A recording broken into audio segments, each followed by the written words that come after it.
It's the Opie and Anthony show. You know that by now. Very busy show. We got Bill Burr in studio right now. On the way, though, Colin Quinn. The only reason not the only reason, we haven't seen Colin in a while. But we saw Scorch's TV show recently.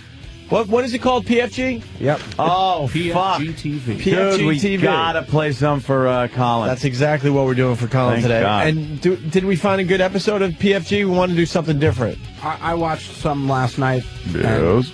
We could play pretty much any clip, and it's going to be terrible. But I have some ready for you. Yeah. By the way, Just throw a dart at it. By the way, you just heard Danny on the Opie and Anthony show. Yes.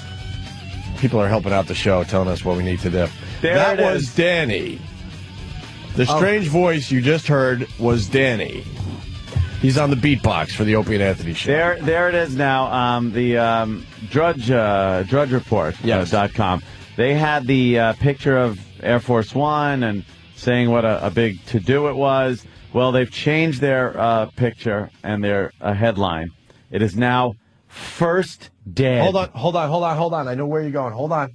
Might have something. Pretty much it. I'm not going there. I just arrived. No, you didn't. No, you didn't. No, you didn't. Hold on. That was the voice of Bill Burr, who just on. came into the Yes. studio. Jim Bill Norton Burr. wants to announce he will not be on Red Eye tonight, as they Why? have canceled the show They because thought- but they're not doing Red Eye tonight. Well, not canceled the show. No, they It's canceled the whole preempted. show.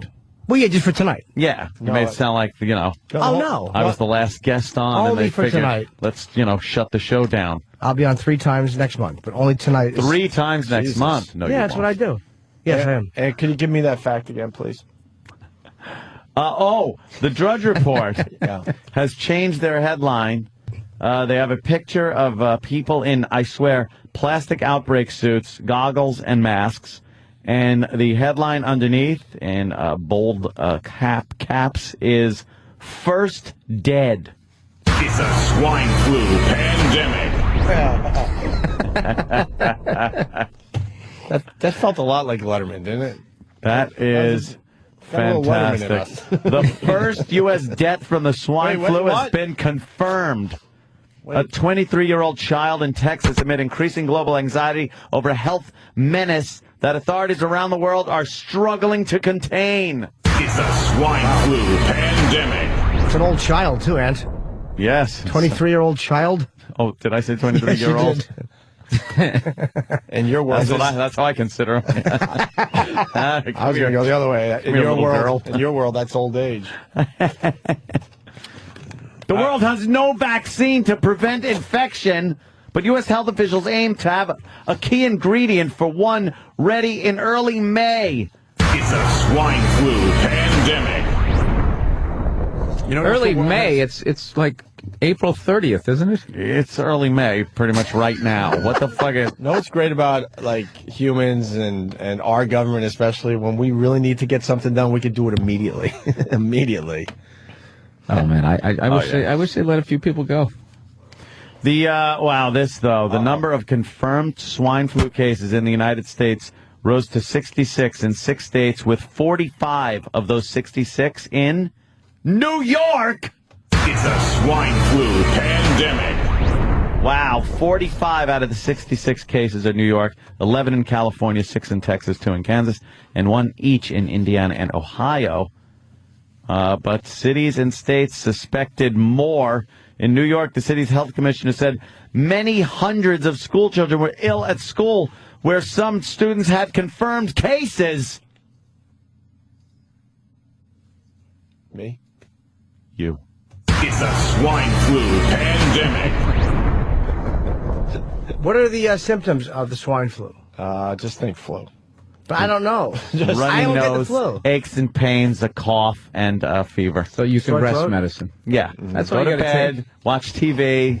You feel like shit 1 hour, you feel all right the next. At night you feel really shitty, and then one day you wake up and go, hey, I don't feel that bad anymore. You have the swine flu though. There's another It's a fucking polio. symptom. What? An urge to look up trannies on Craigslist. Why? Craigslist. Great.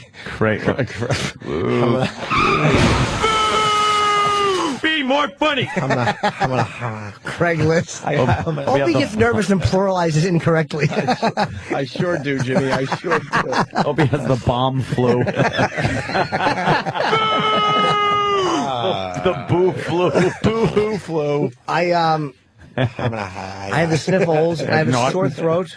Yeah. But I do not feel achy except for the workout. You know how it is, Bill. You hit the gym. Yeah, but how do you know it's the workout? Because I know where I'm sore and where I worked out. Like I did. Your asshole. I wish that were sore, but you know what happens? It gets batted around enough. No, Aunt, not my asshole. All right. No, I just my regular workout, my back. 'Cause I was doing. Well, the that. aches and pains won't usually come until after you're pretty. I don't well have in aches there. and pains. I have Got a stuffy fever? nose. No, I don't. Could be just the beginning of it. Starts with No, stuffy it doesn't nose, start scratchy off- throat, and then all of a it sudden you get a doesn't. fever. Taking fucking a bunch of stuff, bunch of coldies. You I got got some it. vitamin C. I think you got it. Don't. We made picky noises. Not to make you more paranoid, No. Anthony, but one of the schools, 30 blocks from where Jimmy and I live. Oh, 30 blocks. The wind blows You made right. me nervous. You thought you said 30 blacks. Yeah, so in it's my like, what? neighborhood? Huh? Where? Who? Upper West Side, and they're in the hundreds. Some school in the hundreds. We're in the 70s. That's not where I go molesting, so I don't care. Close enough. Soho. Well, I'm reading here that odds are Jimmy probably would get AIDS before the flu. Oh, come on, subconscious. That's crazy.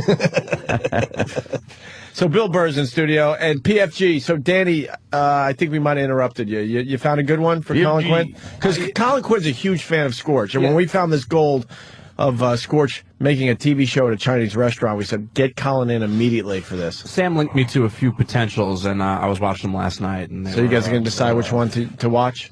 Yeah, I mean, well, I think we should probably show them at least a little bit of the original clip that we watched. I need this douchiness from Scorch. I need a horrible and very small audience. Was there something like that? Yes, just about every intro to his show has that exact scene. Very small audience that went to see him. Also, some maudlin, false sincerity toward the audience is always good. And the "Why We Do What We Do" clip is untoppable. That has to be shown. You also have to check out, he's got a guy who does sports, and he really tries so very hard to be funny. And, He tries so very hard. Come over to the Pantages. visual joke on the radio. Sorry. But we should Don't ever definitely say review sorry it. for your visual jokes. Oh no, it's We're the best at show is visual jokes. based on That's right. visual humor. We're the best at on that. the radio. We take pride in the fact we do the best visual jokes on radio. One of my favorite parts of PFG-TV from yesterday was during this gentleman's sports bit. There is just heavy background chattering going on. Oh, To no one the point even where shut up it's, for like, him. it's not even like, he's not getting anything. People aren't laughing. It's just, they're not even paying attention. Like the camera's rolling, and there's just Oh no! multiple conversations. Oh shit! I didn't even hear what you You know said, something? Danny. I knew this was going to happen. Fucking you got the swine flu. Jimmy probably has. Let me do. You know something? Oh, I'm not even fuck. going to wait. I'm not even going to wait. We got to go. We home. have a confirmed case of the swine flu here in the studio. Can't help it. We have First our celebrity. first celebrity, Yay. Swine flu victim. and it's a confirmed. I'm confirming it as the swine flu. If it was the swine flu and Yeah. the news did interview me, I swear to you, I'd say I got it because I'm a pig fucker.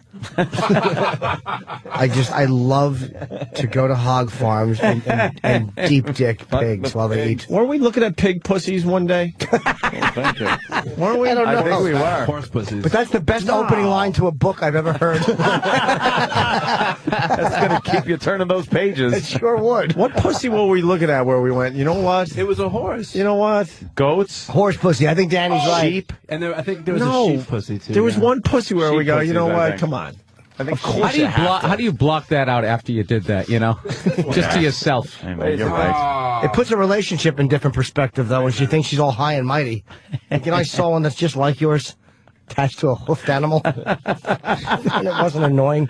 Was it Is that the Was it horse? that one? Yeah. Look, Yep. look. Because it's got like Bill. alien fucking. Bill, I know you don't like looking, but you got to look. I don't look at that. But stuff. tell me that. Just look, though. You This could is weird. stick. You could stick that. Oh my right? God, that's incredible. You're not looking. You could stick that, right? The What red is is. that? That's a horse vagina. thought that was Oprah. Oh, what the... Wow. Would be if she lost 80 pounds. I'd hit that. You'd hit that. Yeah. In You'd have to in hit a that. pinch. If you didn't know that was horse pussy, and the way this picture's framed, you don't know it's horse pussy. Last man on earth. You need something. If it was an I Am Legend scenario, but there was a No, I horse would have instead thought of that was a dog. hermaphrodite because that looks like a ball bag above it. In some weird way. A dented one. Look at the horse's taint is really weird. Oh, Yeah. all right, guys. Come on. It's scrotum skin. Oh. God, that's got to taste horrible. If you went down on Probably tastes like horse pussy. And the worst would be, as you were licking it, the fucking horse would probably kick you in the chest. fucking kill you. You have to explain why you have fucking like gunk on your face and a hoof mark in your chest. It's a long story, Doc. The tail fucking whipping you to get you out of there. Because they're not used to being licked. Beat it. What is this, a fly or someone licking my pussy? Yeah, exactly. Horses don't give oral sex. No, stupid horses don't know the difference. No, the horse would just think you were eating it, gobbling it up. But ass first. Tail will be giving you a whipping. Oh, shit. All right. That's a sure sign you've been eating horse pussy when you have fucking horsetail hairs on your back and a fucking hook mark in your chest. Farted breath. Yeah, exactly. And a little horse duty on your nose for good measure. Why? Because you were way up in there. Your breath smells like piss and oats.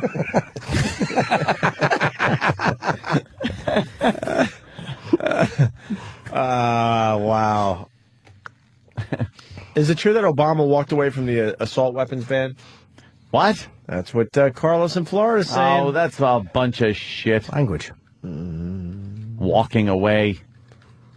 A lot of people say- Jimmy Carter's already on the bandwagon saying that assault weapons ought to be banned. Jimmy Carter. Because with assault weapons, people don't need to have these to go into schools and shoot police with them and stuff. It's like, oh yeah, if you buy one, that's what you're doing. It's not just fun to shoot them down at the range. Stop. People buy cars, you could fucking plow them right into a crowd of people. But the thought is if there's less guns on the street, then the bad guys won't get there. Yeah, that's right. They'll all say, wow, we're plumb out of guns. What do we do? Right. Get me a machine gun. Give me a machine gun. Yeah, but it's against the rules. It's against the rules. I can't. Yeah. Can't. There are rules you must adhere to. Yeah, because you know something? A criminal element that is armed that's trying to rob you, they love knowing that people might be armed. It's a thrill for them. Do you think they'd rather know that anybody they walk up to doesn't have a gun? Wouldn't you think every fucking person that's trying to rob you would love to know that because of the rules in place that you are not armed? This is kind of like the same argument to keep fighting in hockey. Yeah. Because it keeps the sticks down. Keeps the sticks Let down. the people police the game. Right. The players police the game. Exactly. Let the citizens police their neighborhood. I saw something great. It was in one of the NRA magazines, of course, and it showed a map. Yes, of course. It showed like a map from Google Maps or something like that, and high elevation of a city, and there was an area with a little arrow, and it said your daughter here, and then right next to her was rapist with AIDS here. No. And it was right next to her. Yeah. And then on the bottom, it said, now, which solution would you want? One was a condom. One was a cell phone. One was a police car. And then one was a gun. And it's like, you know something? The gun's going to be the thing. Yeah, that'd probably be the easiest to rape her with. Yeah. The gun. The gun, yeah. That's what I was thinking. You condom, who cares? And what are you going to do, throw in the police car and fuck her?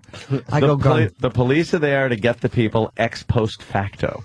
Cell phone so you can call your friends. You're not going to believe what I'm doing. Fucking sexting pictures of your assault.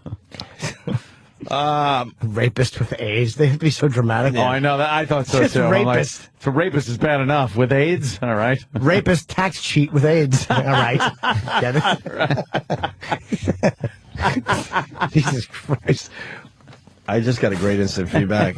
One of the guys from RadioGoldFans.com. Is this true? Our buddy, Yes. Uncle Ted, has a new show that's coming out. Uh-oh. Running Wild from anyone? Don't cheat on this one. Running Wild Ted Nugent's from new TV show called Running Wild from... Now, what's it about? Ted. Huh? Uncle Ted. Yes. No way. Yes. Running Wild from Uncle Ted? Well, Running Wild from Ted Nugent. Here's the... I thought it was Uncle Ted. Here's the synopsis of the show. Nugent teaching a set of survival skills to 3 competitors, how to survive in the wilderness. Those competitors then will put those skills to use in the wilderness while Ted and his son hunt them. That's an awesome show. Wow. But really hunt them. The ultimate prey. Yeah, like really kill them. I gotta find out if that's real. Wow, you actually hit the garbage. It's real? Thumbs up to Danny? We got to get audio of that. You know how playable the audio from that's going to be? Oh, my God. That. Let me tell you. What's great about Ted Nugent is he's so humble. That's what I like. You know? No, he's not humble, Bill. Well, isn't Tommy Shaw coming in? Huh? Isn't Tommy Shaw coming in? Yeah, Tommy Shaw's coming in. Well, he was in Damn Yankees with Ted Nugent. That's right, he knows Ted. We could probably ask him about what a tool Ted is at times. How about we try to get Ted Nugent on the phone right now if this is breaking news in the world of entertainment? Does he have the swine He's too flu? dangerous. He eats meat. Yeah, he's like eating swine. He probably shoots boars with arrows and then eats them. Shoots a boar. Shoot everybody on the show. I like the way he puts the names in. Al, not so Sharpton. Oh, we get it. Instead of he's not smart. Good one, Ted. Abu. Bill, we have this weird thing with Ted Nugent. We love when he's on the show, and then can't wait to make fun of him after he's done. Because I questioned some of his facts, pardon me, or I thought he might be like a little bit too much on one side. He was accusing me of being He was accusing me of being a liberal. I was like, Ted, you really are a fool. Yeah, you should listen to the show a little more then. Yeah, I'm not a liberal, you boob. Well, I've been over to see our brothers in Iraq. So have I, Ted. So have I. You have? Yes, Ted. You're supposed to call him Uncle Ted. I refuse to call him Uncle Ted until he fingers my bottom, breathing alcohol in my face. How about Theodore? Theodore I kind of like. Uncle Theodore. That's right. Play that one guitar lick that you play. Gotcha.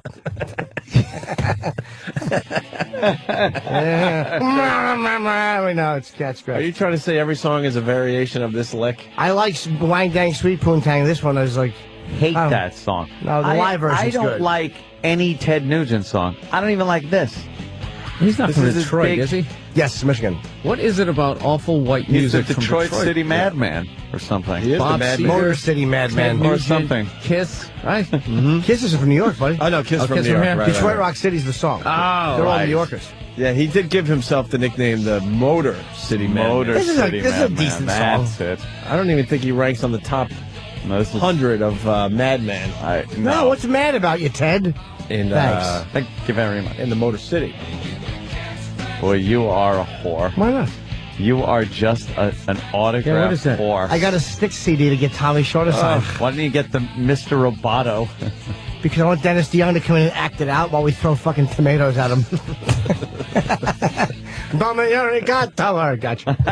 I know. Fucking. Domo Domo. Yeah. Steve, our own Steve has a new show coming out.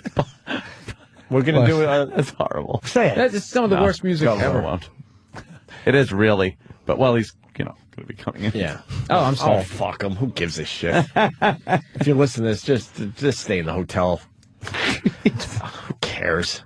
Steve has a new show coming out, our producer. But Opie, really? they can't stop rocking.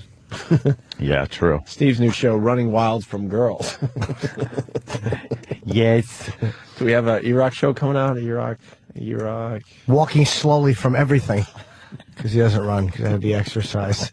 Old pelican neck.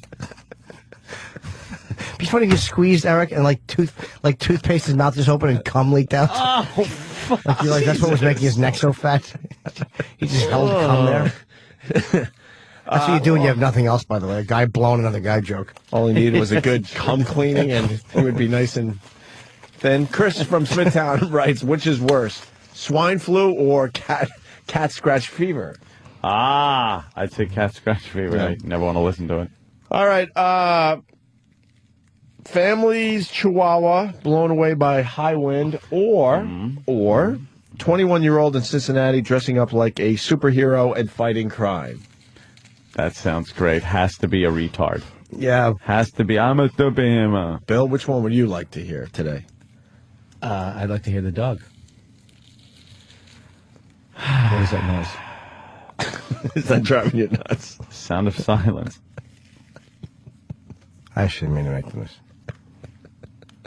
Oh, Jimmy's unwrapping his. I meant to say the CD. superhero.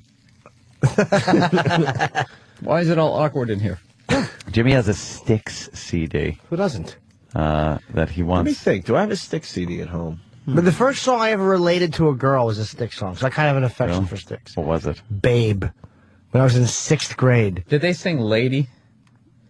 Lady, I think no. so, right? Wasn't it that? Was that Kenny? Yeah, Rogers? Kenny Rogers. He's my lady. No, that's a different No, one. who Styx did Lady. That's Styx. Yeah, that They one. did. What about Renegade? You're right. Let's go with Renegade, not Babe. This is your song that you. When I was in 6th grade, Babe, I believe in. I don't care what grade I was you a were in. boy. You want to sing it? You were a little douche. You want to sing it? Babe, I believe That's what it. it said on his backpack. What? Where were you going? Time is drawing near. But it says I must be on my way. Where Yeah. were you going to tell this girl? Gotta go with Valtrex. But did this hold special meaning? Like, why would you play this for a girl? Or I just used to pretend that I was kind of singing it to her. yeah. I was a boy. Oh God, I just got chills. Why? I was in Not good 6th ones grade. I either. wanted to sing Babe to Jill. That was my 6th grade love. Oh, need your love. Love! Did he get her in the end? No! She moved away. Oh, babe, I'm leaving. Yeah. So she didn't call me Babe. I had glasses with a Superman S on the side. She sang douche, I'm leaving. And here's the big part, though. Were they considered cool? Styx? You know something? At one point, Doesn't sound so cool. they right were what you considered a rock band. now. Well, Renegade. Yeah. Too much time on my hands. That's not Tick, rocking. tick, tick, tick, tick, ticking away. That was a rock song There was too much of that. back in the day. Blue Collar Man, Yeah, see, this was like. This is Renegade. On Sail Away. Mr. Roboto. That's not cool. Lawman. I don't know if you call the guy Lawman. Lawman. I remember this song when I used to work in Yeah. a warehouse. Yeah. All the burnouts would start getting into it. Yeah. Yeah, like they were renegades. Screw up the packing list order. Did they think they were renegades? I don't know, but I was sitting there watching them bobbing their heads, and I was such a nerd. I was like, yeah, this must be. And what here's you're where you supposed to air listen to. guitar. You start air guitaring. Yeah. And your head's bobbing. Yeah, great. On someone's dick. It's a toe tapper. Yeah. I would still turn this up if it was on the satellite radio. Yeah. I would listen to this. Kevin from Connecticut. Eric has a song called Fat Scratch Fever. We didn't say that already? Did we say Fat? I don't know. I don't. We better have. I'll listen to the replay. I don't know if we did. If we did, oh well. All right, so Tommy Shaw's gonna come in. This is a toe tapper. Yeah. Yeah. Him and Dennis DeYoung hate each other. I heard they broke up because Dennis wanted to act all the songs out on stage and everybody else just had left to hear with that shit. The robot thing. Yeah, they were like a riot already. This is not performance art. And he was a musical theater guy. I want to ask about that. You know the excuse he gave for leaving the band? Who, Dennis or Tommy? Is Dennis the one that is like afraid of light or That's right. Oh, wait a minute. what was There it? was something going on He was sensitive to light. there. Very sensitive. I swear to God. What is that? I don't know what it is. Years of being under the stage lights. Who knows? Yeah, maybe that's it. Screwed them all up. So he stopped performing? Is that it? That's what I heard. That's what I heard. We can No, ask he's still him. doing gigs, though, but I think he is now. He's on solo. Maybe he's not sensitive to light. Maybe he's got just sunglasses. Or maybe he's back in the closet.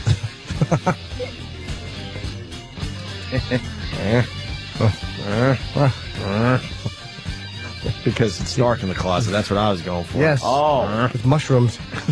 Yeesh. Hey, he's got a close relationship with his mom.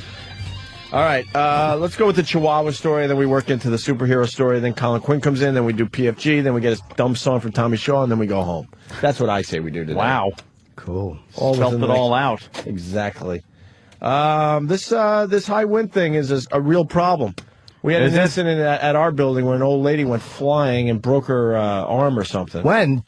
It was a few months ago. Oh. From the wind? Dude, where we live on the river, the wind really gets crazy. And then I guess because it's blowing between the buildings, you could get some freaking lift. I literally have to lean into it's amazing. It's called Millionaire's Row. And I have to no, but you have to lean into the fucking wind and just like kind of lean forward and walk. It's like 40-mile-an-hour gusts. It's no joke. They warn you before you leave the building sometime. High wind. That must be great in the winter when it's just. Oh, it's horrendous. Like the wind chill factor is minus 30. It's fucking awful. They call it hat hell. Today's a hat hell alert. Jesus. It's true. Cancer wigs getting blown off. It can be very amusing. Somebody thinks they've been fooling people. No, I'm not sick. I've been exercising. The hair goes flying. They're saying hello to bald burn victims because their wigs come off too. Everyone's just. What's the matter? Old anus lips is chasing his hair down the street. Who, perpetually surprised face? Yeah. The wind is making the two holes in his head whistle. Oh, no. Jesus. The guy with the guy with his glasses duct taped to his head. That guy is chasing a fucking awful hair hat. my hat.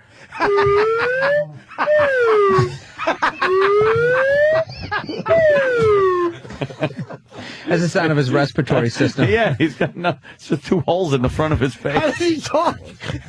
My hat, with his asshole lips, like his anus lips.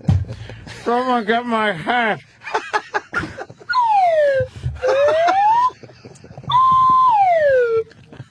Jesus.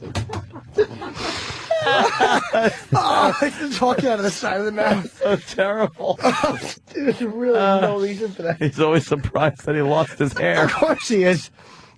I heard old painted on lashes had to run down the street today. Just fucking tears are just blowing past him too because his eyelids can't shut.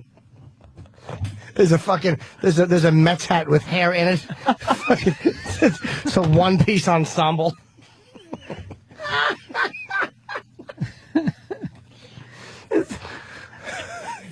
That fucking ill-fitting tuft of wig. That shitty old fucking Lego person.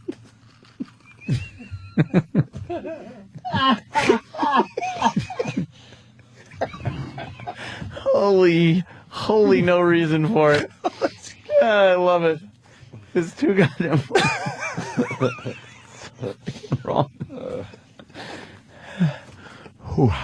So we got a Chihuahua. Right. The wind. Jimmy's gonna die over here. It's It's the way he talks. It makes you laugh so. my hat. My hat. Oh, the lips only half work. Of course they do. That's what happens when fire hits your face.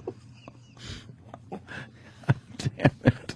Oh, fuck. Jesus. I don't think we need a visualization of it, Danny. That just makes it sad. Wow, you're having so much fun with it. God, he's like old plunger face. These are the people you're hurting.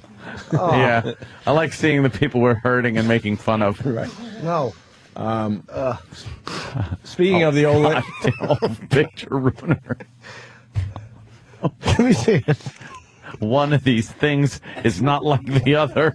Oh, man, that's just fucking horrendous. That's really bad. That's sad. Fire sucks. It really is a bitch. Man. So we have a Chihuahua. Yes. Flew away. High wind. Oh. And Anthony from Vegas, remember I was saying that old lady went flying and broke something? I think it was her arm. He writes, did she get the flu? Opie.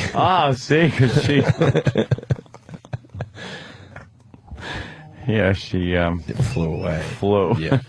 Well, a local woman was heartbroken after this weekend's nasty weather left her in a horrible situation. And this sounds hard to believe, but it's true. The high winds literally swept her dog away. This happened at a flea market in Waterford. It is a really unusual way to lose a pet. Devin, unusual to say the least. Now, put yourself in this situation. Imagine your family pet, your pride and joy. Now, it literally got blown away in front of your eyes from the wind. Now, this is a scene right out of the movie, I should say, and it really happened to one local couple here. And this weekend's weather, well, it's to blame. They tried to catch her too, but nobody could. Jesus. The wind had her, and she was just going on, and her collar was found across the street. This weekend, we found ourselves. What is she being tortured as she speaks? He got kidnapped. We found one shoe. Colin was across the street. Yes, there was a note that said woof. And you know what was flying? Stupid old lady just wants to be left alone with her dumb chihuahua. You know, the thing wasn't flying like a superhero either, that it was just tumbling and banging on the ground and Shit rolling. was flying out of it, pissing in a circle. Nervous idiot. And a stupid panicked look on its face. The dog doesn't understand wind. Shaking. Stupid dog. This proves there's no God. Old lady, all she wants to do is be left alone with her dumb chihuahua. Street. This weekend, we found ourselves right in the middle of violent rain showers and whipping winds across Metro Detroit. Thousands were left without power, but this storm was more difficult for one family when 70-mile-per-hour winds swept up their most prized possession, their Chihuahua, Tinkerbell. It's been very upsetting. Even some of our children have been crying. They come down from the pier in Flint, and our grandson. Maybe you shouldn't name it Tinkerbell. Yeah, it's supposed to fly. Right. Tinkerbell. All right, now, Devin and Ruth, I am pleased to tell you that this story has a very happy ending. I am not only joined by Dorothy and Laverne Utley, but Tinkerbell as well. Now, we are all so happy that Tinkerbell made her way home. Tell me how it happened, Dorothy. Well, we was on a local radio station this morning for about 2.5 hours, and a psychic had called, and she had told us that we were doing the wrong thing. She told us what to do, and we went and found her. And she told you the exact location to look. A psychic? She did. She told us in the psychic's Burn yard. found her. Yeah, no shit. The dog blew through a bay window. Landed in her soup. What kind of crap is that? A psychic told her where the dog is. She can't find missing children, but she hears something barking. She knew which way the wind was blowing. Yeah. Check the weather. I mean, we have an easterly wind. Well, I think your dog is east. Probably threw a softball up in the air and waited to see where that landed. Yeah. Said, all right, your dog's around there. Yeah, it wasn't like it was like a 4-hour wind, right? It's a nice gust of wind. Right. Where is it? It's about 30 yards that way. Over there. Oh, there's Tinkerbell. Hind legs are broken. That's sort of dragging himself back. Stephen S. from Bayshore is very angry today. He just writes, Tinkerbell's a cunt. Oh, wow. Oh, no need for told salty us, talk. and Burn found her. She'd come out of the woods running like a little rabbit. Right to Burn. And is it true that Tinkerbell really flew over 6 miles? Bit. She flew, and then she went. And she went over 3 lanes, over on Dixie into the woods. And that's where she was. Well, Dorothy and Laverne, we are so thrilled here at Channel 4, and all of our viewers are too, to have Tinkerbell home and say thank you for being with us tonight. Devin and Ruth will send it back to you. What a remarkable story. Oh, it's incredible. What a remarkable. The dog got blown across the street. Yeah. It's a giant story. The news was hoping they were going to find Tinkerbell and they'd have to scrape her off the front of a fucking Mack truck or something. Tinkerbell get blown into a lawnmower blade. Right. Little feet. They're not happy that there's a happy ending. They want to see the old broad crying as they head over the dead carcass of Tinkerbell. The stumps. Yeah. It would have been funny if Tinkerbell got blown into the face of an invalid and knocked him out of his chair. Was enough tragedy for this news station. It would have been a feel-good story because Tinkerbell left in behind, like them interviewing the old lady, and see them like picking the wheelchair back up, lift the guy up. Jesus. It wasn't happy for everyone. Reattached his IV. He had his piss bag. Because the dog blew into his face, knocked him over.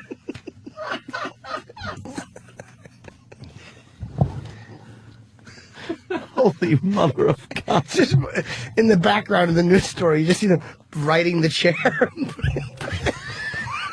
With the guy in it. The guy in it.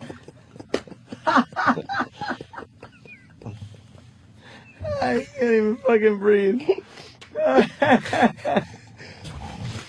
Wow.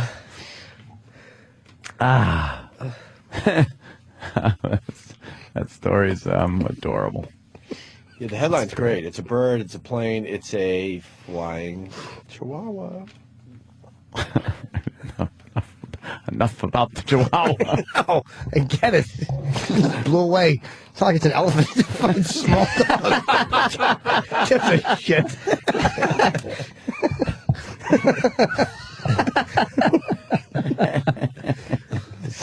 Yeah, shit. You're really right. If there's a lot of something, then it doesn't matter if we lose one, right? Of course. All right, 21-year-old in Cincinnati dressing up like a superhero and fighting crime, or Club Soda Kenny's disco demo for the strobe. I want to go with the 21-year-old first. Okay. Yeah. I'm hoping that there's major problems there. Kenny made a demo because he wants to appear on the strobe, because we learned yesterday that's his favorite satellite radio station. I'm They guessing. do what, classic disco? Yeah. Yeah. I'm guessing retard. This has to be some type of retarded person that puts a cape on. One can only hope. Oh, my. You know what? Fingers are crossed. I already know what this is. This is going to be 20 more minutes of just watching these two. No one recognized him without his Pete Rose wig on. I knew who it was because he put the cape on backwards over his face and just walked into things.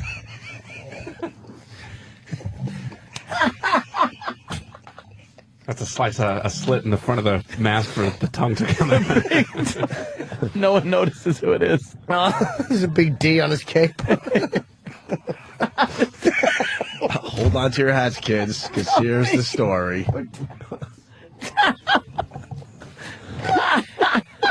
And why does TMZ have a headline that says "Man buys unitard, declares himself a superhero"? Here we go. This is why the kid is doing what he's doing. Right? He calls himself the Shadow Hare, a man who patrols the streets of Cincinnati to try and stop. The Shadow Hare. H-A-R-E.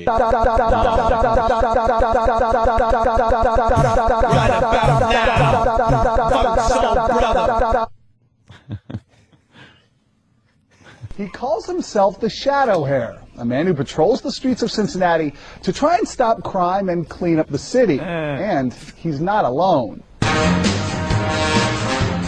Dressed like a professional wrestler with a cape, Shadow Hare is actually a 21-year-old from Milford, although that's all he would tell us about his identity. He says he was abused as a child, grew up in foster homes, and now has dedicated his life to helping others. Well, since when has Cincinnati had one great hero? Pete Rose. Marge Shot. Fucking, let's see, Johnny Fever. Jerry Springer. Yeah. Larry Flint, I believe, was shot in Cincinnati. Am I correct? And was that the voice of the superhero? Which one? The high girly one? I don't know. I wasn't paying attention. What are we doing? I don't know. Any more of the story? I don't know. I don't know. No one knows anything. Shadow Hare is actually part of a growing community of citizen crime fighters from around the country. Most of them belong to a website called the World Superhero Registry and often travel in teams. Shadow Hare leads a group he calls the Allegiance of Heroes. Allegiance Assemble! We help enforce the law by doing what we can in legal standards. So we carry handcuffs, tasers, pepper spray, all the legal weapons. And we eat them. We do citizens arrests, and we will intervene on crimes if there is one happening in front of us. Oh, I hope they run into a gang. Oh, my God. And just get I the hope they run shit into beat a out of them. gang. What are you doing? That's Black Arrow? Yeah. And See, Dan? and Tomo? This is going to end very poorly. Oh, this is going to end really bad because you know why? They're not super. These are some of them on the superhero registry. You got Ghost. Amazonia. Amazonia. Can we join that? These are people that took the fucking, like games too far. Like, took video games too far and think they could just go out there, nostrum. Wait. What? We gotta get a fucking face mask. And we have to register E-Rock. We got to join the registry. Hoagie Boy. Hoagie Boy. Hoagie Boy could become a reality now. Green Scorpion looks like a douche. Looks like he's wearing his mom's curtains and hat. Just like the Invisible Man. What's this website, Danny? Got Sandy Duncan's hat from Roots. This is worldsuperheroregistry.com. Look at how many there are. There's a lot of them. Wait, that's Batman and Robin. Well, they call themselves Whitley's Batman and Robin. That's fucking taken already. That's true. You can't do that. Red Arrow. A lot of arrows. The Dark Guardian. Oh. Citizen Prime. Polar Man. Shadow Hair. Oh, there's Shadow Hair. Yeah, wow. Oh, look. The Down syndrome.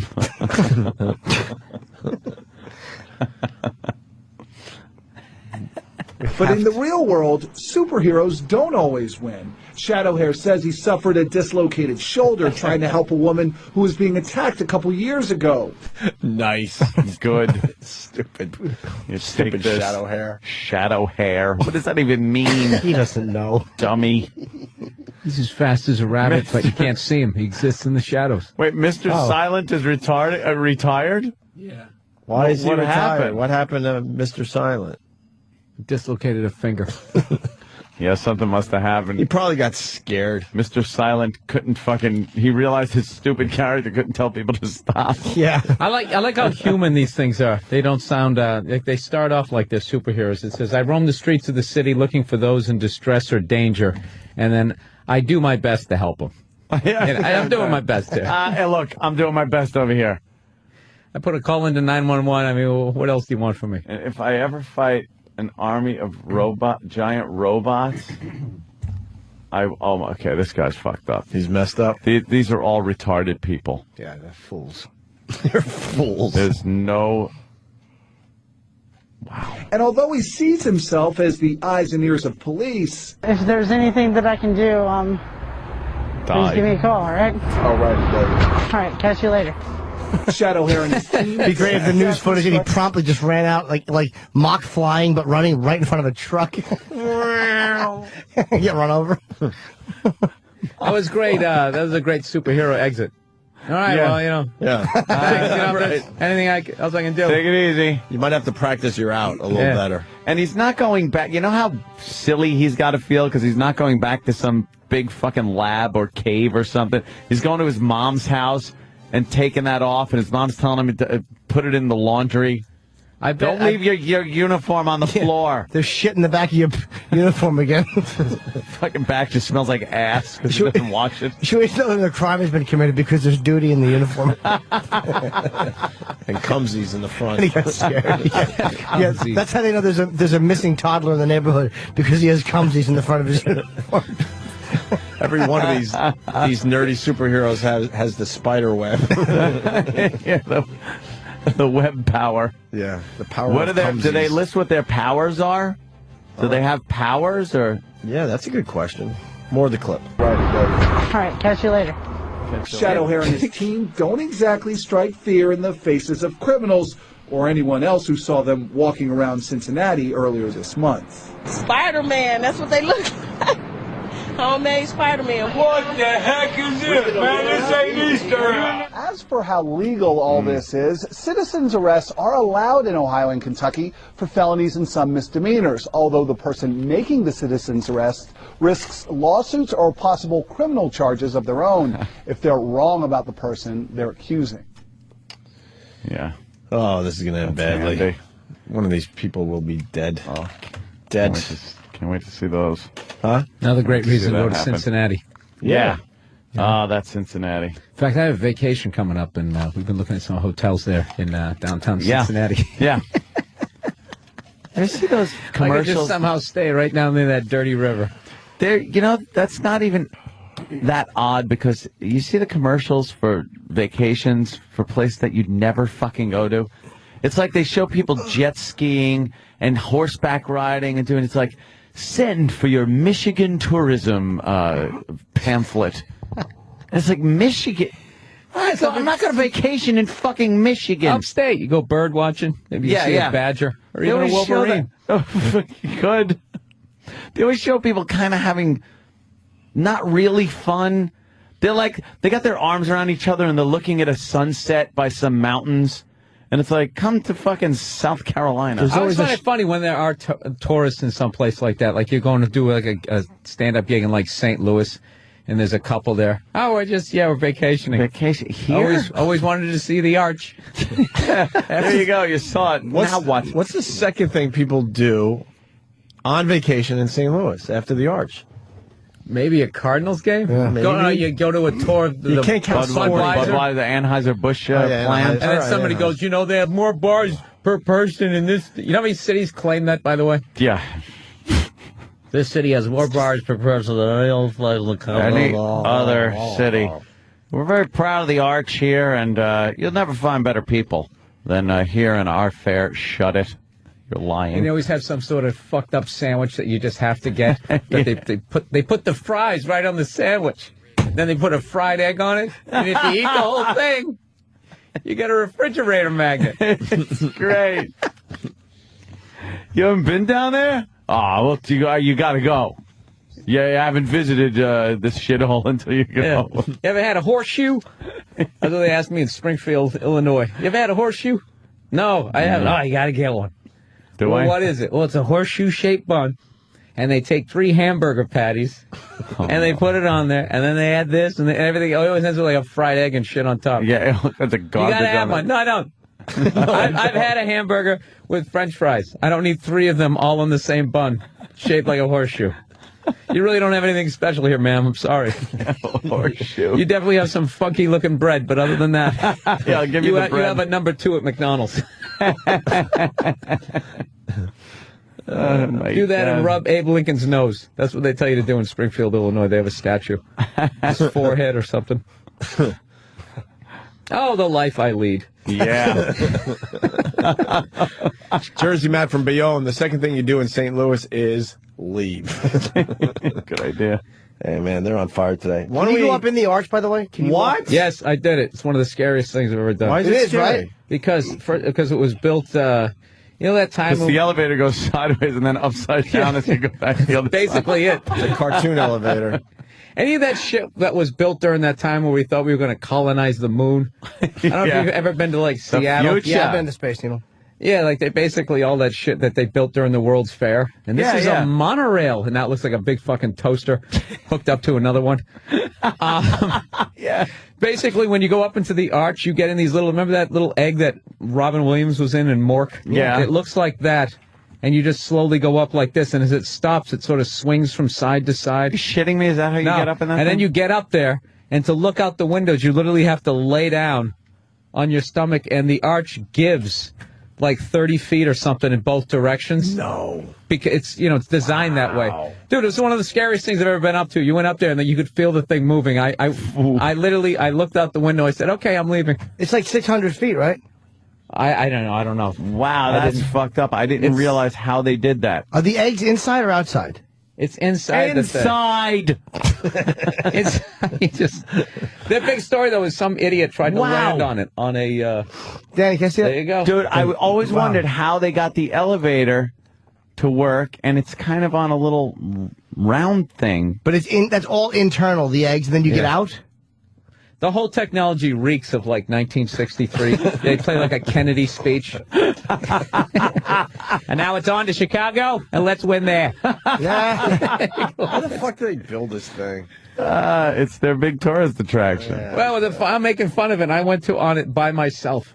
Saddest thing I ever did was I went to the Mall of America in Minnesota. Ugh. And I rode the roller coaster. Trash did you see there? I rode the roller coaster in the mall by myself just to do it, just to explore that level of loneliness.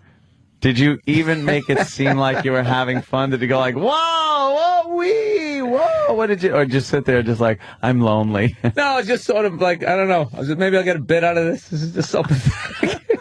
And I got nothing out of it. It was just sad. Then I walked by 1,500 places where they sell shirts. The saddest thing is that's where the stadium when the North Stars used to play. Is it really? Yeah, and they lost their team, not even because people didn't support it, just because the guy wanted to leave. It's like, this place sucks. Let's make it into a mall. No, not that. The biggest mall yes. in all of the country. And people from, like, the Dakotas, Iowa, that's like a day trip. Let's go to the mall. One of the worst examples of futuristic, or what they thought was going to look futuristic, was the goddamn TWA terminal at Kennedy. That thing looked like something out of Planet of the Apes. Yeah. It just looked stupid. The Wrath of Khan. Big, yeah, the Wrath of Khan. Look at that thing. It's so stupid. That should be the fortress for those Cincinnati superheroes. Yeah. Should be checking people's bags. I look at stuff like that and go, that must have been a pain in the ass to build. What happened to just building, like, squares and rectangles? You know, how the fuck do you build They that? got into this futuristic thing of what they or their vision of what they thought the future was going to be, and the thing looked dated in like Jetsons. 5 years. Yeah, the Jetsons. And 5 years later, it just looked like, oh my God, does that look like We need a new one. Passe little? Why don't we take a break? Because we got Tommy Shaw standing by. And Colin Quinn standing by. I don't know if he is. That's just for radio.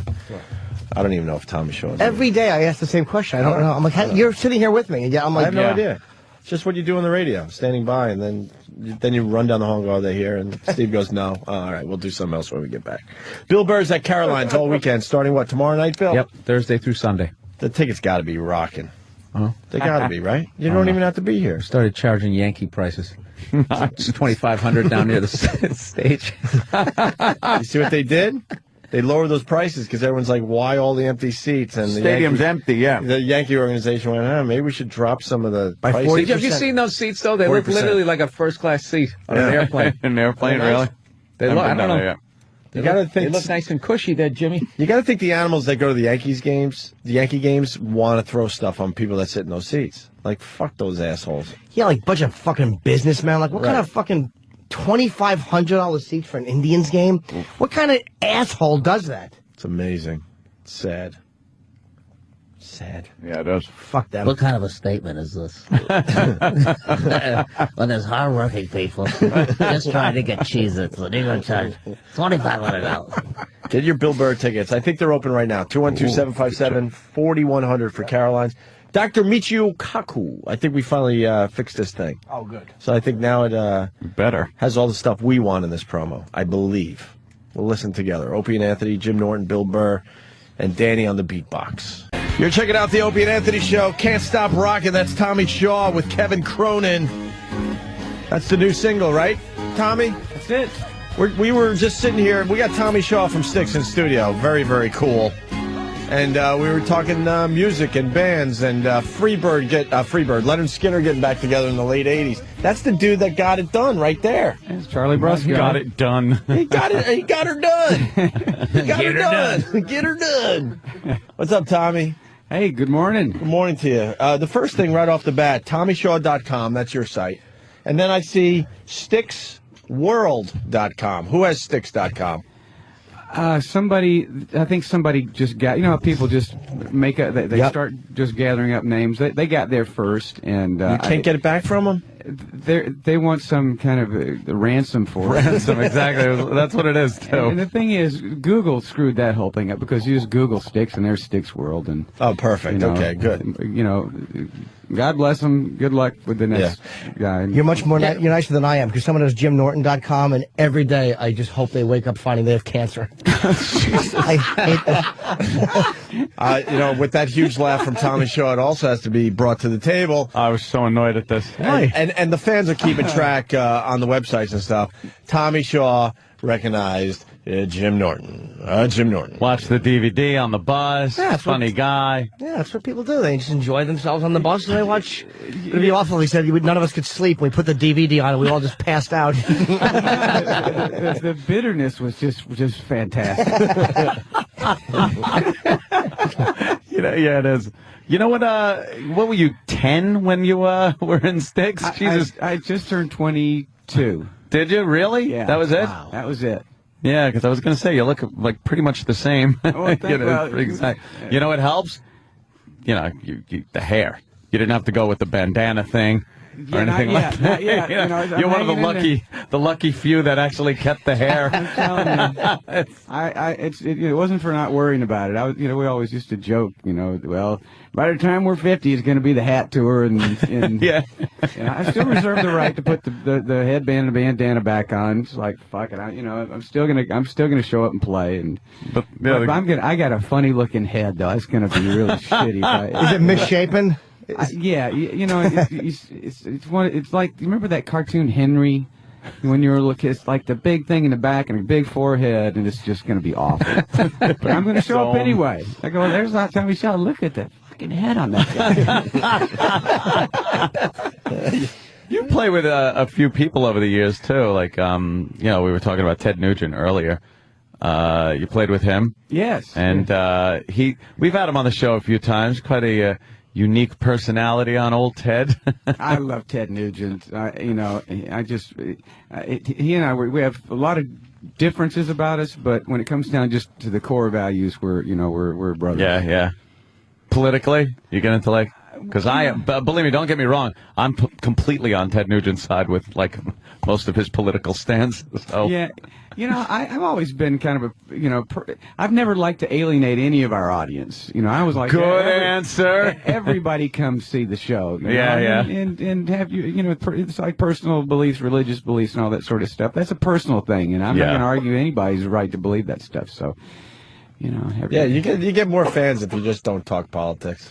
Yeah, I truly believe what happened. I truly believe that. Then if you're not going to work with people because of that, you're limiting the guys who get to do that. Nothing better than guys that get up on stage and go, "Yeah, man, the government, man." And you're like, "Oh, guys, play your song." Yeah, really. That's what trying to tell me what I should be doing and who I should be voting for. That's like when Eddie Vedder came out and he put George Bush's head on a stick. It's like, what the hell is that? Can you just play even flow and shut up? And think about it, even in our band, we don't. It's like if somebody's, the longer you're out on the road and you start introducing songs, next thing you know, you're telling a story. The other night we're playing somewhere and I'm introducing some song, and the music starts coming up. It's like the fucking Academy Awards. Like you're going too long. I'm like, what? I'm in the band. You don't. They like shushed me on stage. You would cut off. It was fooling yourself. I was getting ready. All of a sudden, this synth music's coming up. Like, how long have I been talking? Oh. Is this like what you pictured though when you said you're like 22 years old and you're in a huge band and everything? And is this kind of what you pictured getting older and still playing would be like? No, I'm 55. I thought 55 was it. You're 55? Yeah. Jesus Christ. What the fuck is going on with these guys lately? We had Maury Povich in. He's 70. He looked like he was maybe 62 tops. Well, you don't look 55 there, Tommy. Well, thanks. I thank my mother. She's got the good genes. Do you live a healthy life, or do you do the complete opposite and just all of a sudden here you are healthy? I complete debauchery until about 20 years ago. Oh, really? You figured it out, yeah. Yeah, the whole behind the music kind of thing. Yeah, the whole behind the music thing. I screwed my hand up, putting it through a window in when was that, 83? 5 tendons severed and all this shit, and I just took that. They said, well, you got to take a month off right in the middle of the Roboto tour, and I was like, shit, I'm going to party now. And, so none of that stuff. You didn't want to play Mr. Roboto? Then I couldn't, I couldn't anymore, No, only. That's why he put his hand through the window. That's kind of what I was getting at. I think it was the Quaaludes. Did you like playing Mr. Roboto? I didn't mind playing it. It was doing the acting part of it because I wanted to just play. Right. And was that more Dennis's push to make it more of a musical theater type of thing as with you guys performing live? Well, what that was just kind of the really pinnacle of us starting to go our different ways. And he created this great thing. And the worst thing about it was he had a band who didn't really feel like doing it. So when you're doing something like that, it really requires everybody pulling in the same same direction. So that would have probably been better if he had gone on and just led it himself and had all of his own people doing it. So, it was, but that So you said, guys were just sort of staring at him as he would go, okay, and 5, 6, 7, 8. And you were just sitting there going, dude, I just want to play my guitar here. No, we were always a band. We would get behind something, even if we weren't 100. If it was something that was good. But at that point, we'd been traveling on the road for almost 8 years, and if we had been a little older and more mature, we would have gone, look, we need to take a break. Let's go. We can't miss each other if we don't ever leave, So we'd been it was like stuck in a room with each other for 8 years. But that's all hindsight. And the nice thing about it is, regardless of how we felt with all that, I still have people coming up to me and say, "You guys were my first concert, the Mr. Roboto tour, and I love you guys." So I'm not going to argue with that. I'm sorry. I just want to ask, because we're on Dennis DeYoung. Did he really have a problem with light, like we saw on the TV? What was it, Behind the Music or whatever? I don't know. We really haven't worked together since 1997, and I look at that as like if that's the time between you starting the first grade and now you're starting college. Yeah. I don't even know where I'm going to be next week. So some of this stuff is, I start forgetting about like stuff. what happened and things like that. And plus, that's 12 years ago. Now, before I was so rudely interrupted when I asked you earlier, Jimmy, so that's okay. Did you picture like this at being 55 and still playing? What were your impressions early on of what you would be doing now, and as opposed to what you are doing now? I don't know that I thought that far ahead. Really? But when I would see people 55 years old, they just seemed kind of crusty and, they just seemed like grown-ups, and that was, I'd probably be dead before I got to that point. So I wasn't really prepared for this. And it's really, now that I'm here, it's like, well, I've had a lot more experience, but I'm still kind of dressing the same and getting up and doing the same job. So I think that's probably what gives me such a not realistic view of the world, is because I still do the same thing that I've always done. I haven't had to really adapt it too much. And has it changed your music, though? Just kind of living life and... you always write what you know. You write what you're going through and that sort of thing. And I practice more than I used to. Really? Yeah, I never used to practice, because I was, I was having a lot of other things to do. I got to jump in for a second. We got a big star on the line that wants to say hi to Tommy Shaw, for real. Jay Mohr! Jay! Hi, everybody. We got Tommy Shaw in studio. Hi, Jay. I know. I'm such a huge Tommy Shaw fan. I love Styx, but we all know the real rock mind behind the band Styx, and that's that man sitting there right there. Hi, Tommy Shaw. Good morning. Good morning. I just want to say I think it's really great that you're going to be with me at the Wilbur Theater in Boston this Saturday. Sweet. Can you believe that is the cheesiest plug I've ever heard. But you got to tip your cap to fucking Jay. Anyone that's going to be in Minneapolis this weekend, man, go see Jay Mohr. I said not Minneapolis, Boston. Oh, sorry. You're right. You guys are brutal. Jimmy, I help you, you help me. Fair enough. Wilbur Theater this Saturday. Jay Mohr. You got to sell tickets for the Wilbur Theater. You don't want Bill Blumenreich to have anything over your head. Jeez Louise. And it shows you what I know. Spade out of there.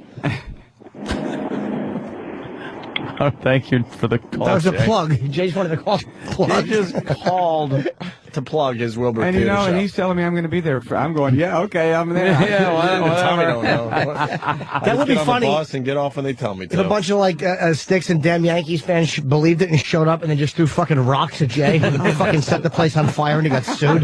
How great would that be?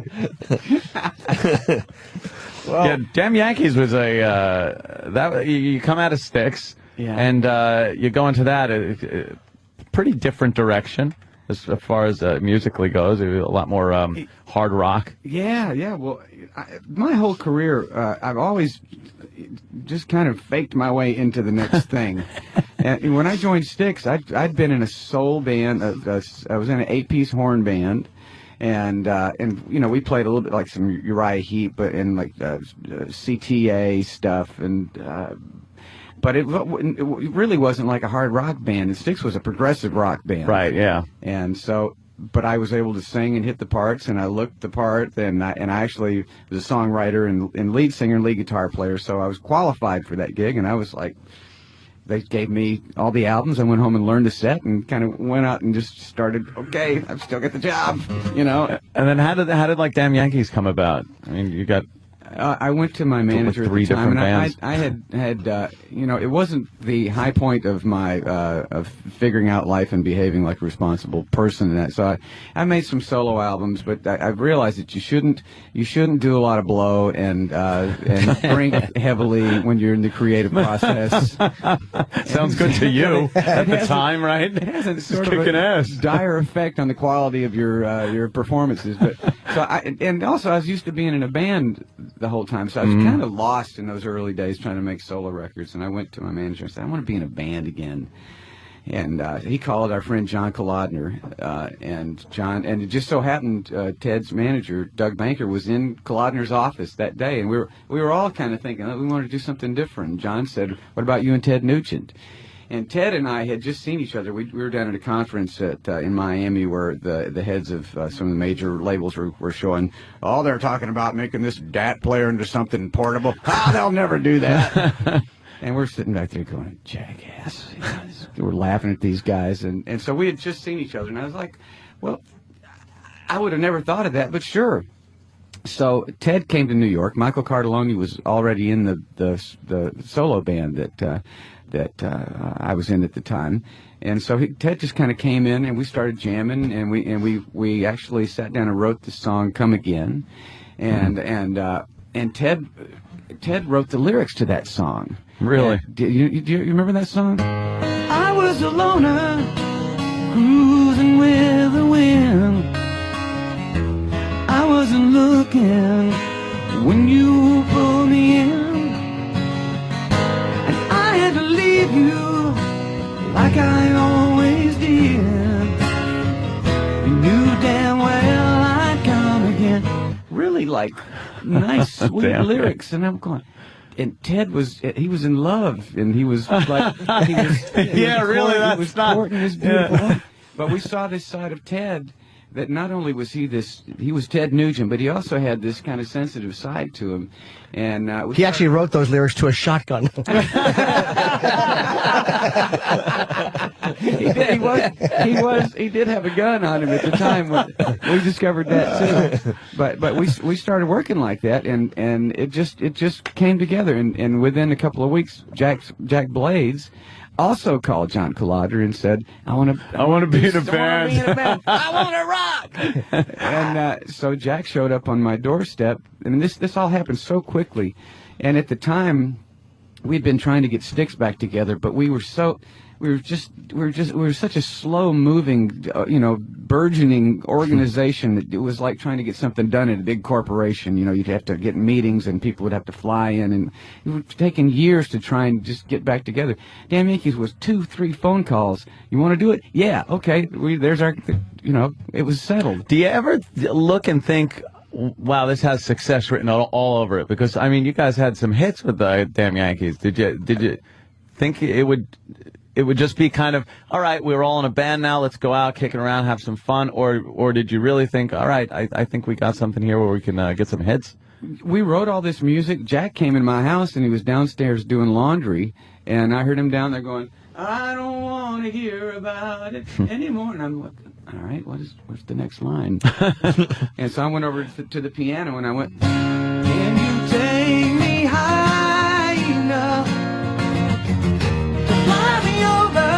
And I said, Jack, come on back upstairs. Drop the laundry. We wrote high enough. And trying to make some money 10 here. minutes, and the music just started flowing like that. So we're thinking, this is going to be great. So we made some demos. Kolodner said he's going to put us in the Hit Factory, and he put us over this place over in Hell's Kitchen that we're looking out the window, and you can see down in the railroad tracks, people are down there shooting heroin and stuff. And so it wasn't we call it the Shit Factory. But we did all our demos there, and it was all, Bad Reputation, all the songs that were on the first Damn Yankees album. We started having started playing it for record company guys, and the head of major labels would come over there, and we're playing this stuff live. One in particular who knows who he is, and he's still successful, but we finished one of the songs. It might have been Coming of Age or something like that, and he's over there looking at his watch, and he says, man, I got to run. Do you guys want to hear the new Stones single? And we're like, sure, man, Thanks. fine, whatever. But it wasn't until that Michael Austin at Warner Brothers heard it. He signed us up, believed in us, got Ron Nevison to produce it. Then it started feeling like it was going to be a success. Yeah. But we still had to pay some dues. How great is it that asshat has to know that he passed? There's nothing better than that than just to succeed. Some guy with the reputations of the people that were there. I could see if it was just 4 unknowns. But, I mean, you guys sitting there, and for this guy to still be a pompous idiot about it, it's like, good, fuck him. Shit happens. It put us with the right guy. If he had said, I'll sign you guys to see what will happen, we may never have heard of that. Yeah. Hey, it turns out Michael Austin was behind us the whole way. Anthony, wasn't one of your wedding songs a Damn Yankee song? Let me think. Wow, I think it might have been. A lot of listeners saying, wasn't Ann's wedding song a Damn Yankee song? Yeah. That marriage didn't work out. I hope you guys in the band got along better than me and the old wife did. Wait, wait, you guys wrote Taps?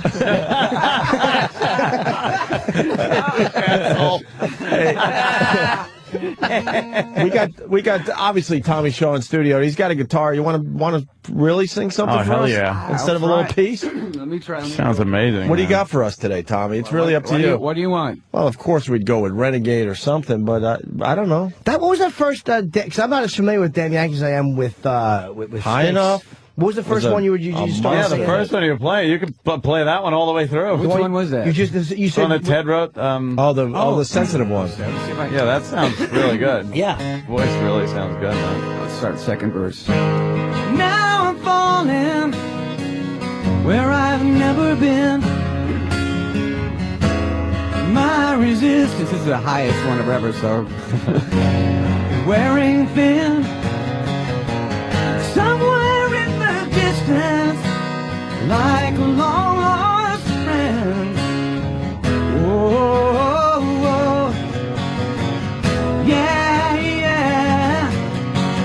Lord, here I come again. Come again.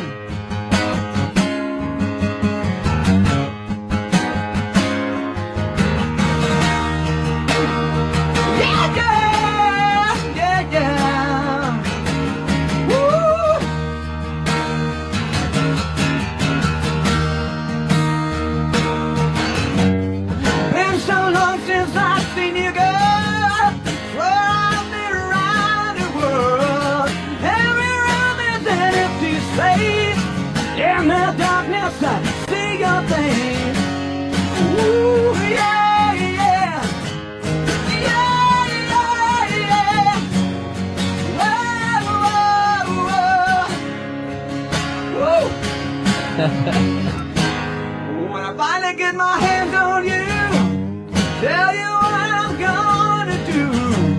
Strip it down, lay it down, make love to you till the morning comes around. I wasn't looking when you pulled me in. Whoa, yeah.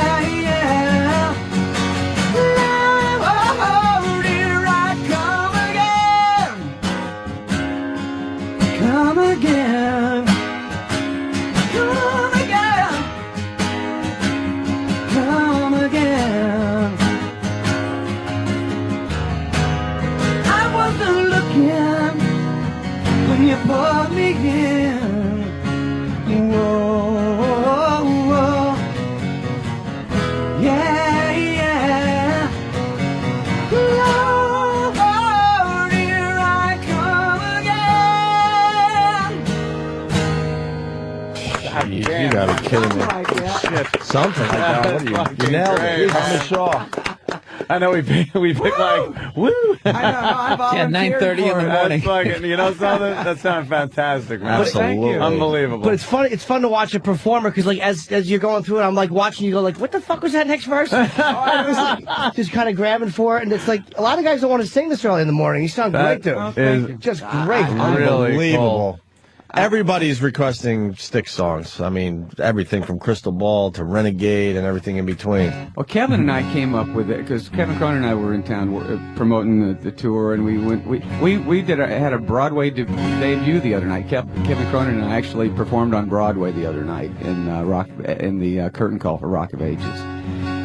But as we're doing this, we're thinking, you know, we're doing TV shows and they want bumpers and stuff. So we're like, what the fuck are we gonna do? So we came up with almost like a bluegrass version of Renegade, because Renegade's hard to. It's this orchestral song. If I can do it.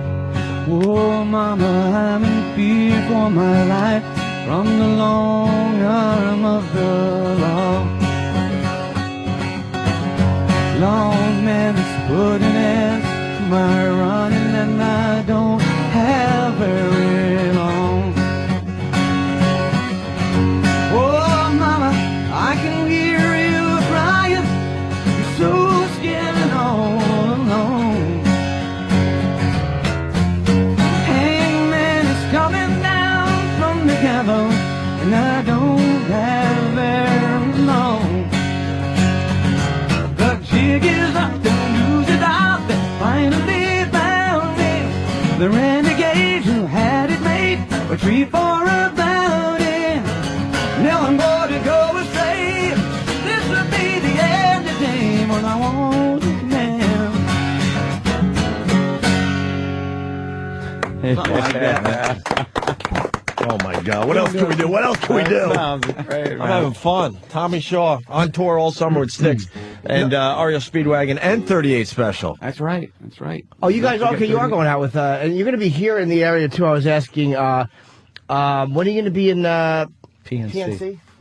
June 24th. June 24th, I okay. know. And all tickets you can get at Ticketmaster, or, of course, there's TommyShaw.com. These shows will obviously sell out. But You guys were one of those bands that were just all over MTV right after its inception and stuff. Too much time was played during the first hour of MTV. Oh, really? It was, and that one was just played a lot, but it was one of those you just sit and watch and stuff and look at your funny faces. Oh, I know. God, those videos. The videos. You know, and we were kind of scot-free, and then comes along YouTube, and now they're all back. They're all back. After a while, it was like, no one could see these now anymore. Good, they're tucked away. I know. Oh, the bangs, you know, and oh, come on. That shit. It seemed right at the time, though, Tommy. Come on. Totally brings me right back when I watched that shit. Though. I thought I was so cool back then. You were back then with the shit, man. You know? Tommy, you were always cool. That was what you wanted to do back then. That was like how you... Never do drugs and cut your own hair, though. Don't. No matter how good an idea it seems. No one looks back and thinks that. I think they call it with everyone. It's called the asshole infinity syndrome. It's like whenever you look back, you're like, "What an asshole I was," but now I'm okay. And then 5 years from now, you look back and think I'm an asshole now. Yeah. I know. When we first got the band back together in Styx, we thought, "Hey, look how much cooler we look now." I look back 10 years ago. We're like, "What were we thinking?" Again, what were we I know. So like today, I'm going to look back to these jeans and a t-shirt. What a stupid idea this was. You can't really lose with jeans and a t-shirt, though. You know? Well, that's the genius of Malcolm Young. Never looks out of style. Yeah, it's true. How long has Styx been back together? Well, it's on the 24th of this month. It was 10 years since Lawrence Gowan joined the band, and that's when God. I know. Can you believe this? And he sounds a lot like Dennis. Well, you know, he doesn't really when you start A-B'ing them, but he's got his voice sounds so good in that register that you know if you're not just playing things side by side, right? It really does justice to the songs, and in the past 10 years he's really made them his own. Is there like real bitterness between you guys, or have you just did you grow apart artistically, or do you really like this is probably somebody I'll never work with again? I never say never to anything, but really the whole time that we were in a band together, we never really hung out. I think Dennis came to my house one time the whole time we were in the. And it wasn't that we weren't friends. It was just that we saw each other enough on the road, and he lived in Chicago and I lived in Michigan, and you know, when we were doing that, there wasn't this appetite in the media for all this intrigue and what's going on and any kind of so you never knew anything about what was going on with Styx. We could have these horrendous arguments. And if you ever see this video of a song called "Sing for the Day," you know, we look like the sweetest bunch of little American guys. We had just had this. We were ready to kill each other's argument. Okay, guys, here we go. Beep, beep, beep. There goes the playback thing. And we're like, looking at each other and smiling. And my wife says, you guys look like you're about ready to have sex with each other or something. I said, no, it's just because we're so pissed off. It was like, I ain't showing it. You're going to show it. Nope. And no one ever knew that we just had differences of opinions on stuff. And it made a good behind the music because at the time we were had everybody just kind of separated, and we were still trying to figure. You know when you, it's like a divorce. Okay, you can move away and everything, but wait a minute. I bought that couch. That's my couch.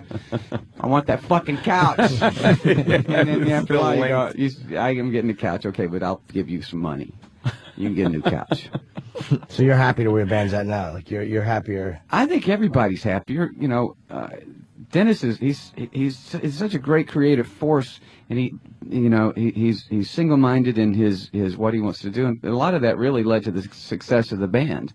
And I was just kind of a kid when I grew up in Styx, and but there came a day where his likes went more towards the theatrical stuff, and ours were still kind of the progressive band that we'd always been. So. What was a piece of the theatrical, or what was something that would happen on stage? Because I never saw that stage show, but I remember hearing about it. It's like it was people talked about the strain it had put on the band. What was some of that? Well, like you said, they had to start performing and doing the robot and all this. But is that what you would do? I don't like. What did he conceptualize? It got very.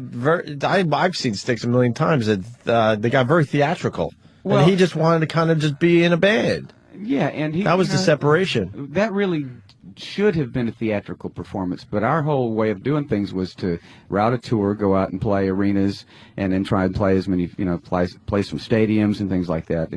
But that really belonged in a theater. And we came to New York. We played. What's the name of that theater? The City Center. And trouble is, the momentum of the band and the way things normally do, you gear up and you do all this stuff. So we're bringing in all the truckloads of stuff, and you can only put about maybe 1,500 people in that place. So it started just snowballing the expense of the whole thing, and we didn't have any sponsors or anything. So we're just all writing checks for this thing that we didn't really want to do. And so all those things after 8 years, and we had a new management company. Our old manager knew how to get in between us and solve those things, and we could go yell at him and go, "This guy, I fucking hate him," and he would. The other guy would say, "I hate that motherfucker too," but we would never say it to each other. Right. We had new management, so we had no one in between us, and so all these things really came. You started crumbling the foundation of the band, and like I said, we really should have taken time off. How is Nugent to collaborate with? Because he seems like when you interview him, Ted's a very headstrong guy. He seems like, but is he a fun guy to collaborate with and to sit down and bounce it? Like, I don't like that line. Maybe you'll try this line. Ted. What I love about Ted is he will come in and he'll throw everything he's got down on the table first in the first 10 minutes, and he can basically leave. And you can take what he has put down right there, and you can work entire songs around it. And he's got a short attention span. He's like this guy. He gets more done in one day than most people get done in a month. Yeah. So once you figure that out with Ted, you don't expect him to be around for the whole thing. And so, like with High Enough, Jack and I wrote this thing, but we were in my apartment here in New York, and all I had was a keyboard and a little, thing to record it on. So it was fucking keyboards, which Nugent, he uses keyboards for target practice. Serious. He does. Yeah, he blows up keyboards. He's not a keyboard fan? No. I know. That's funny. Yeah. So here we are. We made this demo with a drum machine and a keyboard. That's all I had, that I could record. I didn't have microphones in the place. But it was High Enough. And we're thinking, shit, this sounds good, but it's got keyboards in it. So what are we going to do? So we've taken it back to the where we were rehearsing and playing it for the crew, and they're going, shit, this sounds good. What are we going to do? It's got keyboards. And then Nugent happened to walk in and overhear it, and said, well, all this thing needs is a, gets his guitar on with it, turns it up all the way, and puts all the Nugent on it. Was like, and he was right. But that was Ted's contribution to High Enough, was that he put the Ted Nugent stamp on it. So he didn't complain about the keyboards being in it. There weren't any. We took the keyboards out. Oh, you took them out? Yeah, that was just a demo. Oh, okay. Replace it with Ted. Yeah, and then it just worked. People are requesting "Fooling Yourself." Can you give us a taste of "Fooling Yourself"? Yeah. It's made for the acoustic guitar, I think. Fooling Yourself.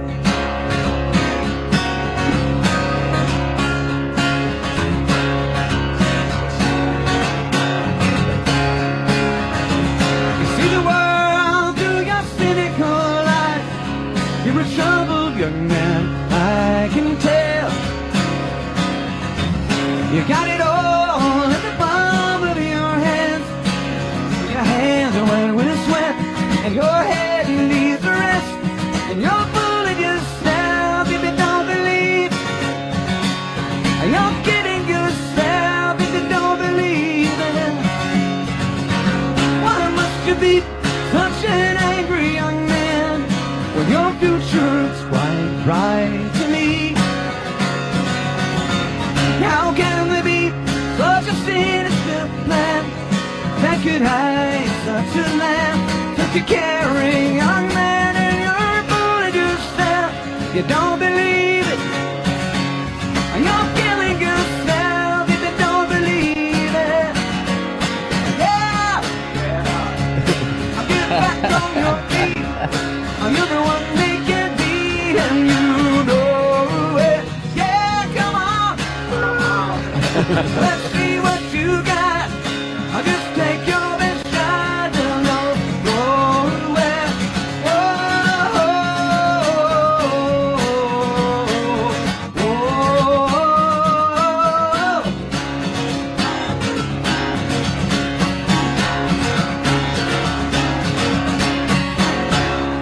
Wow. Tommy Shaw, "Fooling Yourself." We got the coolest jobs. Just sitting here watching him play that for us. That's amazing. Hey, you're right. This is kind of a fucking fun gig. You get to watch a show from like 3 feet away. I know, you forget sometimes. Why? I was literally thinking that like halfway through. Why do we bitch ever? Why?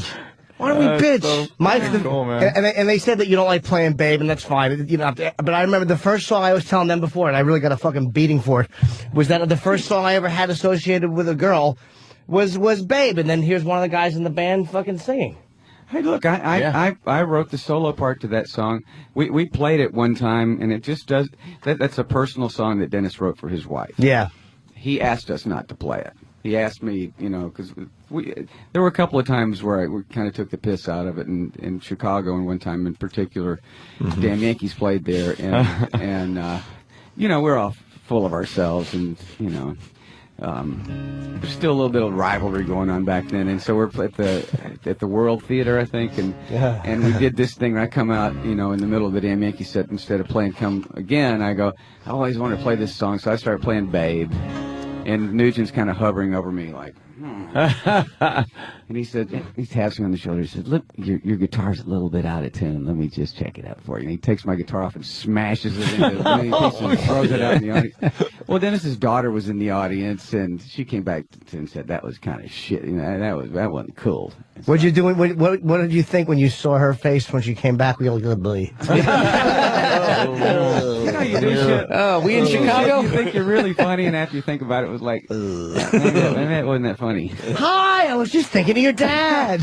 What did you thought he was in St. Louis? we ran into each other in an elevator in Syracuse, New York, and we kind of worked that all out. And I said, I won't do that anymore. Yeah. What did you ever see Cartman's rendition of "Come Sail Away"? And that was fantastic. Yeah, did you think that was hysterical? Well, we had Todd, our drummer, had brought us like a third or fourth generation videotape of the first episode of South Park, where it was Santa and Jesus. Oh yeah, we all got that. Classic. So we were on with South Park from the very beginning, when it was just underground like that. So when we were like spoofed on South, that was like, think about it, you know? Yeah, that is pretty cool. That was very cool. And like in Jack Blade's son James, who was about, I think he was in college at the time, he'd never even heard "Come Sail Away" before, and he was like, "That's you? That's your guy's song?" So it helps. Anytime something new like that comes along and introduces a whole new generation to music, you know, you gotta love it. Thank your lucky stars. What do you think of bands going on way past the original members leaving the band? Because we talk about that from time to time. It really depends on. You got to judge it band by band. Sometimes it works, sometimes it doesn't. Yeah, like yeah, sure. You got Journey, the new singer for Journey, sounds exactly like Steve Perry, but to I the think point that where you know, it becomes a tribute band. You know, except you got the rest of the band. Yeah. But I'm saying that those guys eventually retire, move on, and then the new guy from Journey, all of a sudden you got a hit. So then, you know what I mean? The popularity stays up as you guys decide to move on. Yeah, it's almost like a franchise in the end. Like you could be sitting home. Well, and Journey is a unique thing. Their song list is so good, and it's like part of my DNA. It's like, you know, to have Journey continuing on, especially with a guy who's that good of a singer that he's inspired the band to play better. And he sings those songs like Steve Perry at his peak, and it's so good. It's like, well, okay, I know, you know, it's like, I know you're not my old girlfriend, but you look just like her. So, you look like her, you look like a younger version of her, you fuck better than her, and you ask for less money than her. So let's go. I just, you know, it's what is that, the disbelief thing, like when you're watching a movie, you know. Yeah, so with Journey, I'm so glad they're still out there playing those songs.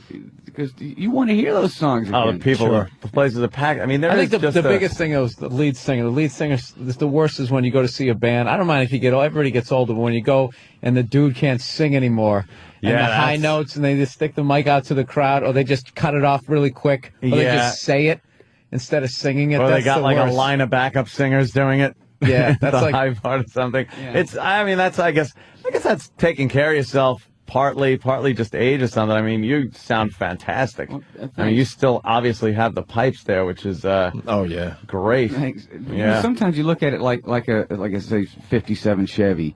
You know, if you want to see the 57 Chevy that's been redone from the ground up, you know, it's with the new paint job on it, or you want the one that's been sitting out in the, you know, sometimes it's the one that's sitting out in the field and it's just not, won't start. You know, it's all original.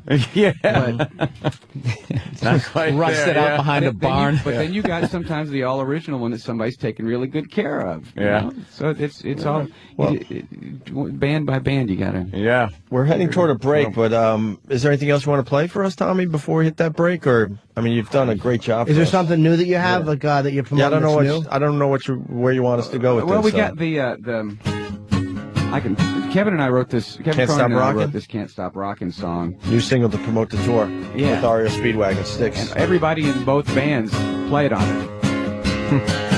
I sing the first verse. Kevin sings the second. I'll sing the first verse. Hey now, brother, I can see it in your face. You don't understand how you got into this place. Big shots taking handouts. Well, guess who paid? Now they're telling us to change our ways. So you tighten your belt and dirty your hands. Wake up your bling up. Let me turn my guitar up. So you tighten your belt and dirty your hands. Wake up your boots and make a stand. Raise your fist and be a man. Put the pedal to the metal for the promised land. This house is shaking. Nobody's knocking.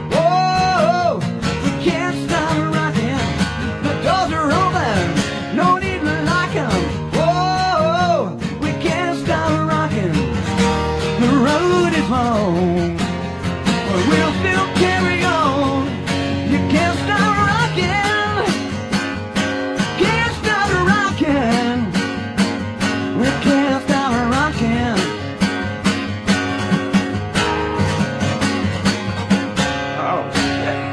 like that. Tommy Shaw. I tried that by myself. Very good. That was great, man. Thank you. Fucking fantastic. And again, TommyShaw.com and also Ticketmaster.com for tickets for REO Speedwagon, Styx, and 38 Special. They start May 13th and they're going through July 11th. Go around here June 24th.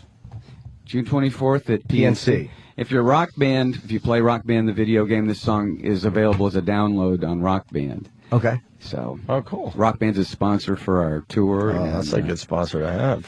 Yeah, that game might take off. Yeah, that might have some legs. It's got some potential. Oh, you know what? You know, I'll tell you something interesting is we hadn't been on any of those, and I'd licensed Renegade a couple of years ago, and I'm wondering why is it never on there?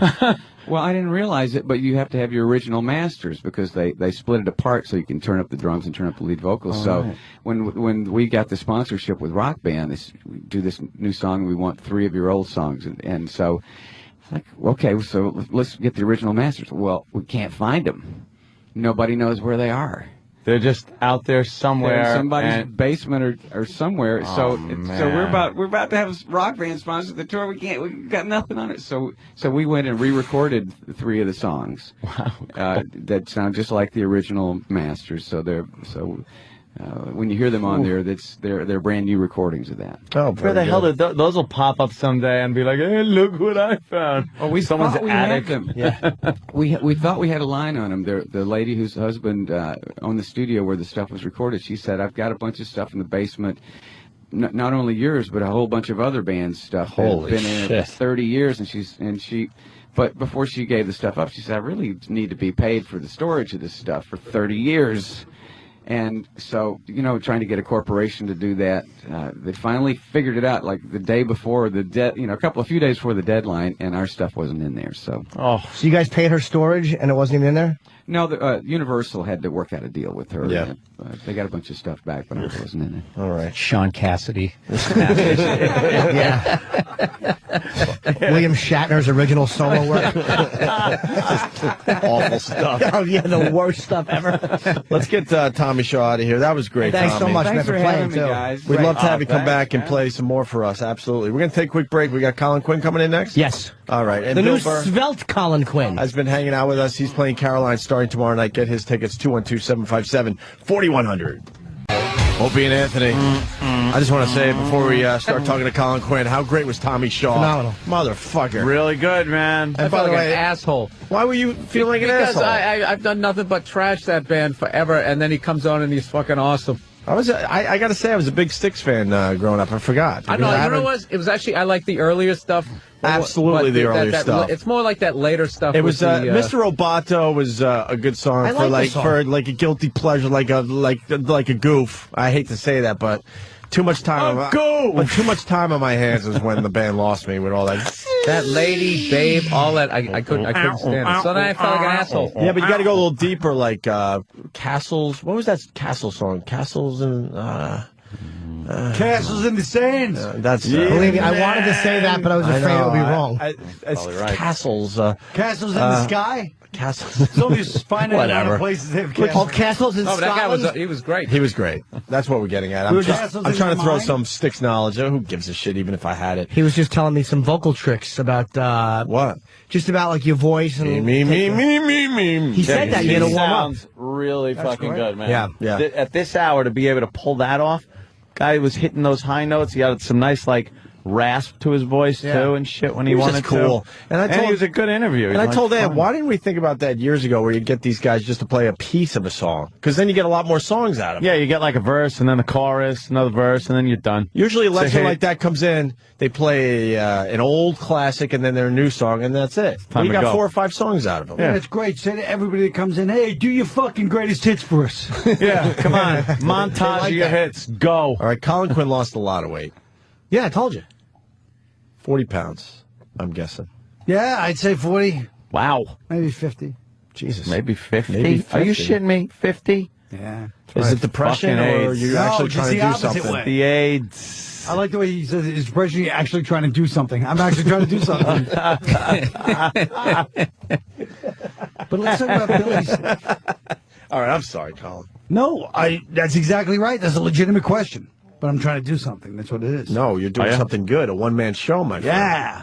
Oh, okay. It's called My 2 Cents. Mm-hmm. It's about the economy, but it's not boring, I swear to God. Where is it? At the Roy Arias Theater on West 43rd Street, starting next week for 2 weeks. That's fucking cool. I'd like an advance ticket. I would like to see that Everybody show. pays. I produced it myself, you chisel up. I didn't say I wouldn't pay. Everybody pays. What an asshole. I know. We're trying to be nice to this guy. Everybody pays. This son of a bitch goes, I'd like an You gotta advance support ticket. the guy. Do you remember who were supporting you when you were sad? That's Your right. friends Opie and Anthony. Yes, of course, but So give us a free ticket. you don't want a free ticket. Everybody pays. I fucking laid out $15,000 for this goddamn thing. I'm When producing you myself. appreciate it more when you pay for it. What a shit. Thank you, Then Anthony. you're like, You know now what? I've You want to be paid for those this. showbiz guys that have money but don't pay for shitty little shows? It's Yes. $40. You wouldn't even notice. Come on. How about half price? Give me half price. I want to Give sit me next 2 to for Jerry. 1, so we feel like we're getting something. 2 for 1. Jerry. I think you sit next to Jerry. When's the premiere? I'll pay for I'll it. give you a plug. Of all the nerve, this son of a bitch, I told you, I caught him years ago selling his CDs, and if he autographed them, it was an extra $10. Me? No. Did you ever do that, Jimmy? My Never. friend from Dallas swears by it. Your friend from Dallas? Who? What fucking friend from idiot? Dallas? Who? Fucking Asshole from Dallas. Oswald? What asshole from Dallas? It's fucking Clay Bertrand. It's a male prostitute. That fucking. By the way, because people can't move on, the song I do was have a lovely sorry. table. the song was Castle Walls. So now we can finally move on from that dumb Castle song. No, I never charged for an autograph. I didn't like Billy Burr's posture during the song. He was slumped over like. Was he trying like to be a fucking Did Renaissance I not king. explain myself? I just said I felt like I said it on air. I said I felt like an asshole because not only have I trashed and made fun of that band, I was making fun of it on the way in, and then he comes in, he's fucking awesome, he's a great guy and everything. I was just one of those like, God, I'm a douchebag. You did explain yourself perfectly, but I just wanted to trash you anyway about it. I thought it was a too cool I thought you for could the make room fun of my kind of comedy a look. club T-shirt. I figured you'd go with that. The road hack. That is pretty Road disgusting. hack. Why don't you move the mic closer, Carl? You're fucking leaning into it like a fucking porpoise. The fact that Tommy Shaw knew Jimmy Norton's That hurts. material. That and hurts a stuff, little bit. He knew Jimmy Zach? Oh yeah, he's like, oh yeah, we saw you. We watched your DVD on the bus, On the tour bus, yeah. You know how it is. Celebrities recognize each other. What am I going to do? What happens? They all know the kid. We got Jimmy Norton on the video. We got. Yeah. That's great. We brought Colin in to promote the one-man show, but also talk about Scorch. We found some gold. Some gold. Yeah, well, Colin, big fan of the Scorch. I love Yeah, Scorch. well, who doesn't love Reminded me of, Scorch? Lady Di and Marion reminded me of the Dennis DeYoung. Yes, Marion's hair. Marion had the Dennis DeYoung hair, It was remember? the Dennis DeYoung hair she did. Oh, that helmet head. Oh, horrible. I really did just want to shove a face mask right in front of it. It was like a Glue it stormtrooper to her hat hair. Yeah. made of dryer lint. Fucking awful. With a lisp, an obese gout. Awful. Gout on her face. What a fucking But fat still, disaster. I dare anybody. I defy anybody. And at the time, the MTV Music Awards were considered very hip. Oh, yeah. I defy anybody to do anything funnier than these two, bringing those two as their fucking dates. And then yeah. And then The funniest thing ever. But we refused to interview anyone. I know, they were like, hi! Remember Dale Earnhardt? They did Dale Earnhardt Jr. We watched fucking Mick Jagger walked Oh, over my and they said God. hi and he walked away. He walked away. Management hated us. They didn't get the bit. We're like, no, the bit is we're there, but we're not going to interview It was nobody. the publicity people that kept like ushering the people away because, like you said, Mick Jagger was coming over, and then the handlers saw Lady Di and Marion and just went, "Oh no," and like would push them away, like they're taking a bullet for him. It was horrible. Because that's what's so great is in the middle of this show that at the time thought, and they were like really popular at MTV. That thinks of itself as the hippest, fucking beautiful people, even though they would never say that about themselves. They're too hip to know. Of course. But they thought they were just, everybody's just dressed and fucking, and to see those two wretches of the fucking, as if I can quote the Statue of Liberty, the wretched refuse. Wretched refuse. Standing there like all enthusiastic and like, hi. Dale Earnhardt Jr., I'm sorry about your father. I'm sorry about your yelling like what are you wearing or who are you wearing? They're just, I'm sorry to hear about your father, Dale Earnhardt Jr. Come over here, we want to talk to you. see him. Wearing like oh my fucking, God, you didn't wearing see like that. Jimmy Buffett in Orlando t-shirts. No, they got their hair done for the damn Yeah, they thing. got all They gussied went to up. the parlor, Colin. They were all You forgot. gussied up. And they got new dresses from like Kmart or something. You're Oh, forgetting yeah. the bit. The They took it very great. seriously. I know. It's the greatest thing of all time. Hey, E-Rock, you got a clip of that? Fantastic. We got to find a clip of that. The funniest part of fucking Lady Di with that awful hair is when they made her fucking paint a little black mustache on herself, and every time she walked in, they played the fucking the Laurel and Hardy music. She looked just like him with that greasy fucking 1920s hairdo she had on. That music, Yeah. Now, Marion, we have to ask some questions. She's like, I was just trying to get Taylor and Hart Jr. He's very upset at you. Sorry about your father. Now, let me have it. The pie. Let me have it. and if they ever recover, that's the saddest part. Is the tragedy is that they ended like Edgar Allan Poe and like Van Gogh. Their genius led to madness. Yeah, Lady Di ended up homeless, blowing fucking men under the train tracks. Yeah. It was wonderful. Good for her. Exactly. That's called. That's pretty much what should have happened. Oh, she should have been found like that fucking nanny Hopefully in she's Boston. better Half by of her would have weighed as much as a regular person, but Oh, in the dumpster. yeah, old dumpster nanny. Just you wanted to see her torso floating in the fucking. Oh, Yeah. Oh, and I want to see a police boat fucking gaffing her onto the deck. Yeah. Electrical tape around her fucking Christ, fat wrists. She's all bloated and fucking black or blue. That's it. Let's see fucking diamonds cutting her back. They photograph a moth pupa in her throat. Her fucking rotten Wrangler jeans stuck to her fat legs, fat swollen feet. Go on now. We'll make fun of her now. Yeah. Go on. We'll take care of her from here. Y'all took her this far. Was she a parrot head?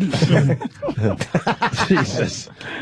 And then we got Scorch there, Colin. Yeah. And Well, we found Scorch some is, gold with Scorch that we want to play for you. You know, Scorch Scorch is had fantastic. Scorch has a TV show. Yeah. Yeah, I heard you. Sam was telling me. Why don't you convey some of your favorite Scorch moments? Well, just any kind of when he gets rowdy with any kind of like, hey, today was like midget. I remember just listening. He always had like these great things, and they were like, it was like Shock Jock 1988 shit. Only it was 2000. Yeah.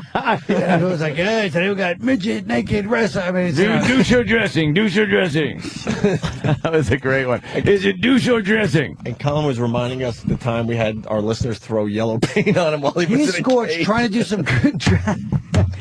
He's trying to do some good charity work for animal rights, which everyone agrees with. So he goes in a cage like a dog. And actually, when I was going up, there's a guy who went to the Prospect Park Zoo tripping on acid. One of the workers there and locked himself in the cage. My friend's brother, and it became like a national story. Meanwhile, he's just tripping, and he locked himself in. Like these animals are mistreated, but he's just like tripping, And it became like, hey, this guy's like deep, He's just like, dirty. It's like a mescaline down fucking chain smoking. So fun. But Scorch did his version of that in Syracuse. Or now I heard Sam tells me he's now in Manchester. Which is a good market. No, yeah, they call it what again? Manch Vegas. Manch Vegas. Manch Vegas. Why do they call it that? I have no idea. There's no reason for it either. The place is the furthest thing from Vegas. I'm sure there's a clever reason for that. Oh my God! They're just punching up the coolness factor. Just by putting Vegas on a name like.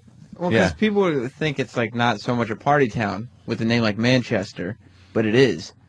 And so they have to bring it up to Manch Vegas, letting people know, if Las Vegas is a little far, Manch Vegas is right around the corner. So is there gambling there?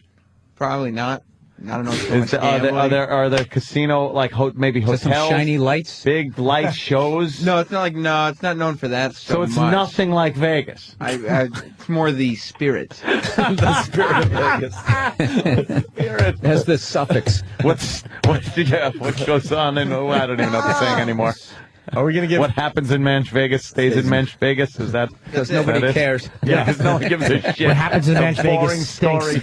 Are we going to give Colin a little We taste? have to give him some Please, please. There's I'd one. You've got to see it. Do we want to replay the... Well, I say just the part where he's explaining. There's a scene where Scorch kind of gets a little bit serious, and I think that's important. I emailed Danny some clips. I think at least the first part of the first episode that we already watched. Yeah. And then there's some other clips that show some of the really cool segments that he does on PFG-TV. Mm-hmm. All right, we're going to get this set up for you. Colin, let's not forget My 2 Cents, a one-man show with Colin Quinn starting next week. When's it start? When's the celebrity premiere?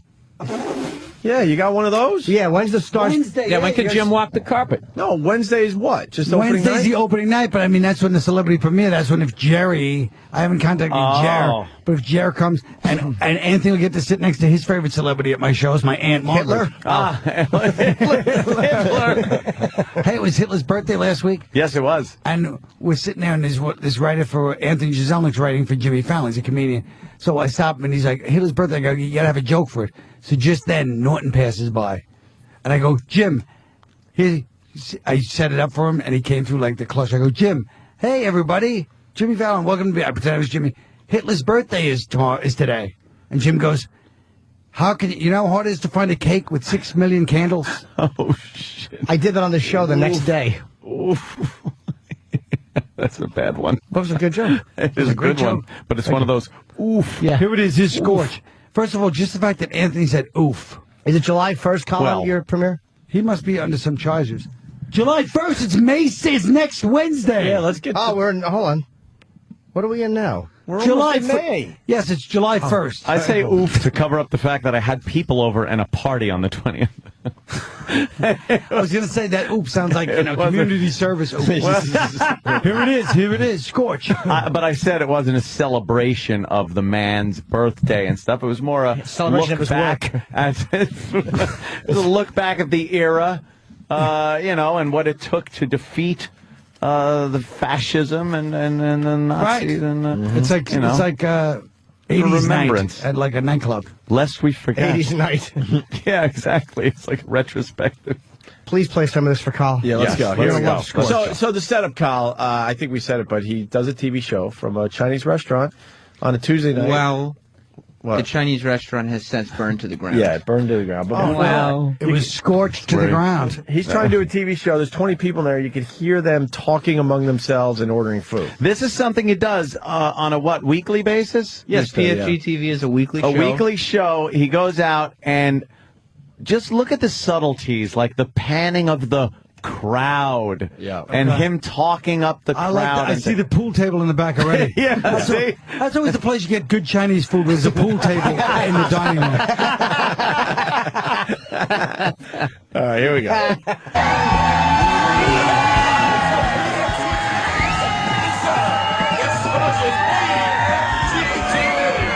Somebody's gonna spin the wheel of meat.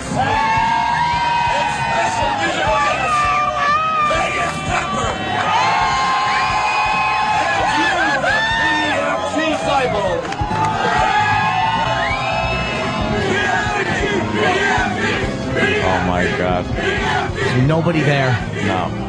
You see all those transitions, the new shots of the audience? Yeah. They're using that like early 80s video design technique. Exactly. Every wedding video has that dissolve. Close your shades. Help me. Get the PFG. Is that him? Yeah. I've never seen him in person. Wow. On the wheel of meat. Extreme close up so you don't realize it's one row deep. Coming out to PFG-TV, the TV show. We have got someone is going to spin for the first time ever the wheel bags under his of eyes. Jesus. meat. The spinning of the wheel of meat. I've heard about the wheel of meat forever. Amazing. And I know the wheel of meat from school. Look at the tarp. That's like should be covering a boat. That's part of his set is a tarp. And special musical guest. Kill that feedback. Wait, somebody lower that or something. Good one. Special musical guest, Vegas Temper. Good one. Okay, he walks away. Yes. So before I go any further, I want to talk about a couple of things. Anybody hear about the SWAT team? that went through Manchester the other day. Nobody? Did you hear about that? It happened outside my house. It happened outside my house. I'm freaking out. I go That is the best. out for a walk. All of a sudden, I see these guys dressed. I thought it was Columbine. I see these guys dressed up in full, like camouflage. All you can see is their eyes. And I hear them say, "We're going to set up right here." monologue, The first thing that came to my mind was Columbine. Shit, my house is in trouble. I'm probably going to get killed right here. Second thing that came to mind is, maybe it's the DEA. So as of the Columbine 8:30 kids this all wore those outfits. They wore those. Exactly. And he thought it was Columbine. Even though, and I like how he mentioned it though earlier, and the guy said that happened right in front of my house, and he ruined Scorch's whole bit there because then he had to go. No, it happened in front of my house, and I don't live near you. No, they both live in the same shitty apartment complex. The formerly singles apartment complex for people trying to get away from the mad humdrum of Boston, and they moved up to Manchester. Match Vegas. Right, Match Vegas. Sorry, Sam. But he's great. He has no comic timing, or delivery. He has no comic style whatsoever. It's good. He just agrees with hecklers. Right. You're an asshole. You're an asshole. Or whatever repeats what they say. It's like a 4-year-old. That's my house. It's like Columbine. They were dressed like angels. Something. Dressed like astronauts. What? He's the best. The awful turtleneck. It's like Donald Pleasance. It's fucking horrendous. Just a nice tight 3-minute setup. Oh, it's just abysmal. 3-minute setup with every detail digressing into other shit. And what you can't see at home, he's talking with the pointer finger and pinky pointed out, like with the devil horns. Like that's how he gesticulates. Yeah, that's his move. Can we please see more? I want to hear the punchline. 8:30, like an hour ago, I was actually still pulling balloons full of crap out of my backyard because my stash was gone because I ain't gonna get in trouble with that. How many people enjoy a good stash? Everybody enjoy a good stash. Give it up for your wait staff. That was the joke. How many enjoy good? Oh, there was that he was afraid they were going to steal his drugs. Steal his drugs. Yes. Yeah. This is the kind of entertainment you get it there in Manch Vegas. Yeah. PFG-TV, the TV show. Right. More. What else was going on, man? I mean, like I was talking, me and Nick were talking about this, about the whole Elvis thing. Whatever happened, why is it so cool about Elvis, you know? Why doesn't Charles Nelson Riley ever get seen at a 7-Eleven? You know what I mean? I'll take a burrito in a Honcho magazine. This is going true. You know what I mean? What's up with that? Why is it always Elvis? I'm not no fan of Elvis. I love Charles Nelson Riley. Not that way. He might have liked it, but not that way. I get it. Colin, you like this? Because he's Yes. And who's been? I love this. Actually. Who's been talking about an Elvis sighting in the last 15 years? I mean, I just love how Hey, you see an Elvis at 7-Eleven. No one ever sees Charles Nelson Riley. he just barrels through the setup punch right to the next thing. Yeah. And I love Charles Nelson Riley. Not that way, but you know he's a great guy. It's like what the fuck? it's just He has like fucking Star Search concepts for setups. he's horrible. Oh, he's atrocious. But he is correct. No one doubts his facts, or no one doubts the historical accuracy of his material. Yeah. He is correct. A little more Scorch. So anyway, we got a great night in store tonight, you know what I mean? Because I want to introduce Nick and Jolanda and Jeff Lawrence. He has the worst crew ever. This is our favorite part tonight. We have a PFG disciple that is the ultimate in PFG disciples. Where's Brian? Is Brian out there? PFG disciple, they're called. Because Brian did something that, honest to God, my mother would not only take me out of her will, but she would never have sex with me again if I did what Brian did. Look at that. Ladies and gentlemen, that is PFG to me. Okay? Oh my God! Now, does everybody have a seat? Yeah, that's what we said. He tattooed PFG on his arm. Because what I want to start talking about today. All right, stop this. Just to set it up. Brian. Score. First of all, his partner next to him, Mr. fucking Gazzo from Rocky.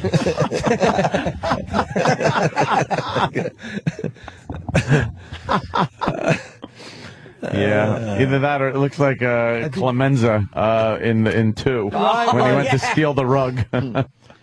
Scorch is about ready to tell everyone why he does PFG-TV, Colin. Yeah. Oh. And then he asked the same question to his staff. To his staff. It's just good to watch him get I think they're serious. shooting this in that same bar where Nicole Kidman killed Matt Dillon in that movie. You know, when it's like, she kills her husband. What's it called? I don't know. Die for? Yes. Eyes wide shut. Oh, yeah. She kills Matt Dillon. Oh, we're not going to play anymore? Yeah, play it. We should. Help me. Up a great question to me the other day. Great Brian said, why do you do what you do, and why do you love doing what you do? So I want to answer the question. I want to give everybody here the chance to answer your question. I love doing what I do. It's going to sound really hokey and gay, but you know what? And I want you guys to turn around. I love doing what I do. All right, hold on, please. He goes, it's going to sound hokey. And I want you to turn around. See, because at this point, they are all at the bar facing away from him. No shit. And he's going to tell them why he does what he does. And this is very sincere. And he wants them to, he has to actually ask them to turn around. I want to put a beard They're on. ordering shots. Please, everybody, if you could just give a shit for a minute. Yeah, that's pretty much it. I want to put a beard on Bob Kelly. I want this to be fucking Bob. Right there. I want to give everybody here the chance to answer your question. I love doing what I do. It's going to sound really hokey and gay, but you know what? And I want you guys to turn around. I love doing what I do because of you guys. You know what I mean? No, I said I love doing what I do because of you guys.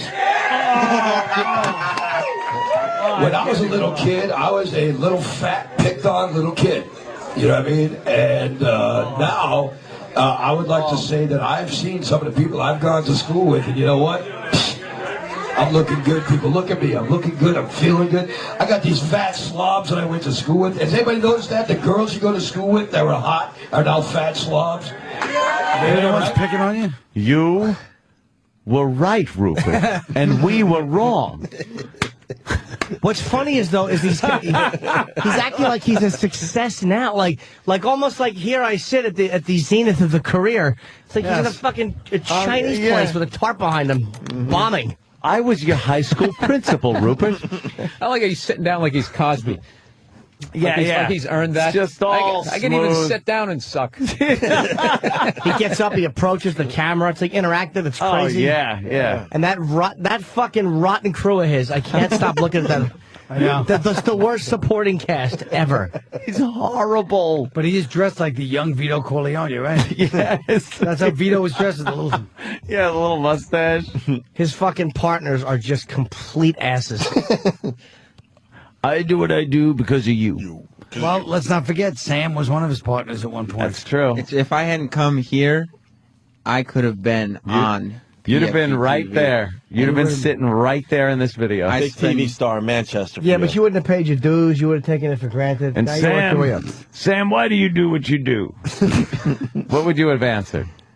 Turn around. Coincidentally enough, the same reason as Scorch, for the people. Yeah. For all the... For the people. Let's hear it for the people. Yeah. By the way, I feel very sad that my last appearance when I forced with David to do a Hebrew sports, apparently that was the finish of his career. That was it. I go, David's still doing Hebrew news? No. I'm not doing After last time, they anything. don't like me anymore. Now he had a catchphrase kind of a thing where he would go like, whoa, whoa. And now he can't even do it right. That's a good catchphrase. It's a great catchphrase. He just went like, whoa. He was so shocked. He would go like, whoa, whoa. And now it's like, whoa. Yeah, all right. Is it like a Joey Lawrence kind of thing? Yeah. Whoa. Yes. Now he's way over the top with it now. Yeah. I think that's, Yeah, he ruined it for himself. All right, let's find out why the rest of the guys do. Yeah, please. Please. The fat slobs and now fatter slobs. Nobody's gotten better but you. Yeah. So anyway, I love doing what I do. That's identifiable because material. I No like one's to gotten see- better except for you. That shows a man who's really done some insightful soul searching in his life. As he sits in the Chinese No one's done restaurant. better than except for you, they're all fat slobs. My life ends like that. It's perfect. Fucking home video And then he always ends equipment. it with, yeah. They screwed me, and now I'm better than them. But if My life inside is over. If this is his better, what was he before? I know. Just like a lump of shit. We could hang out the windows and spit on people as they walk by and go, hey, suckers, how does it feel?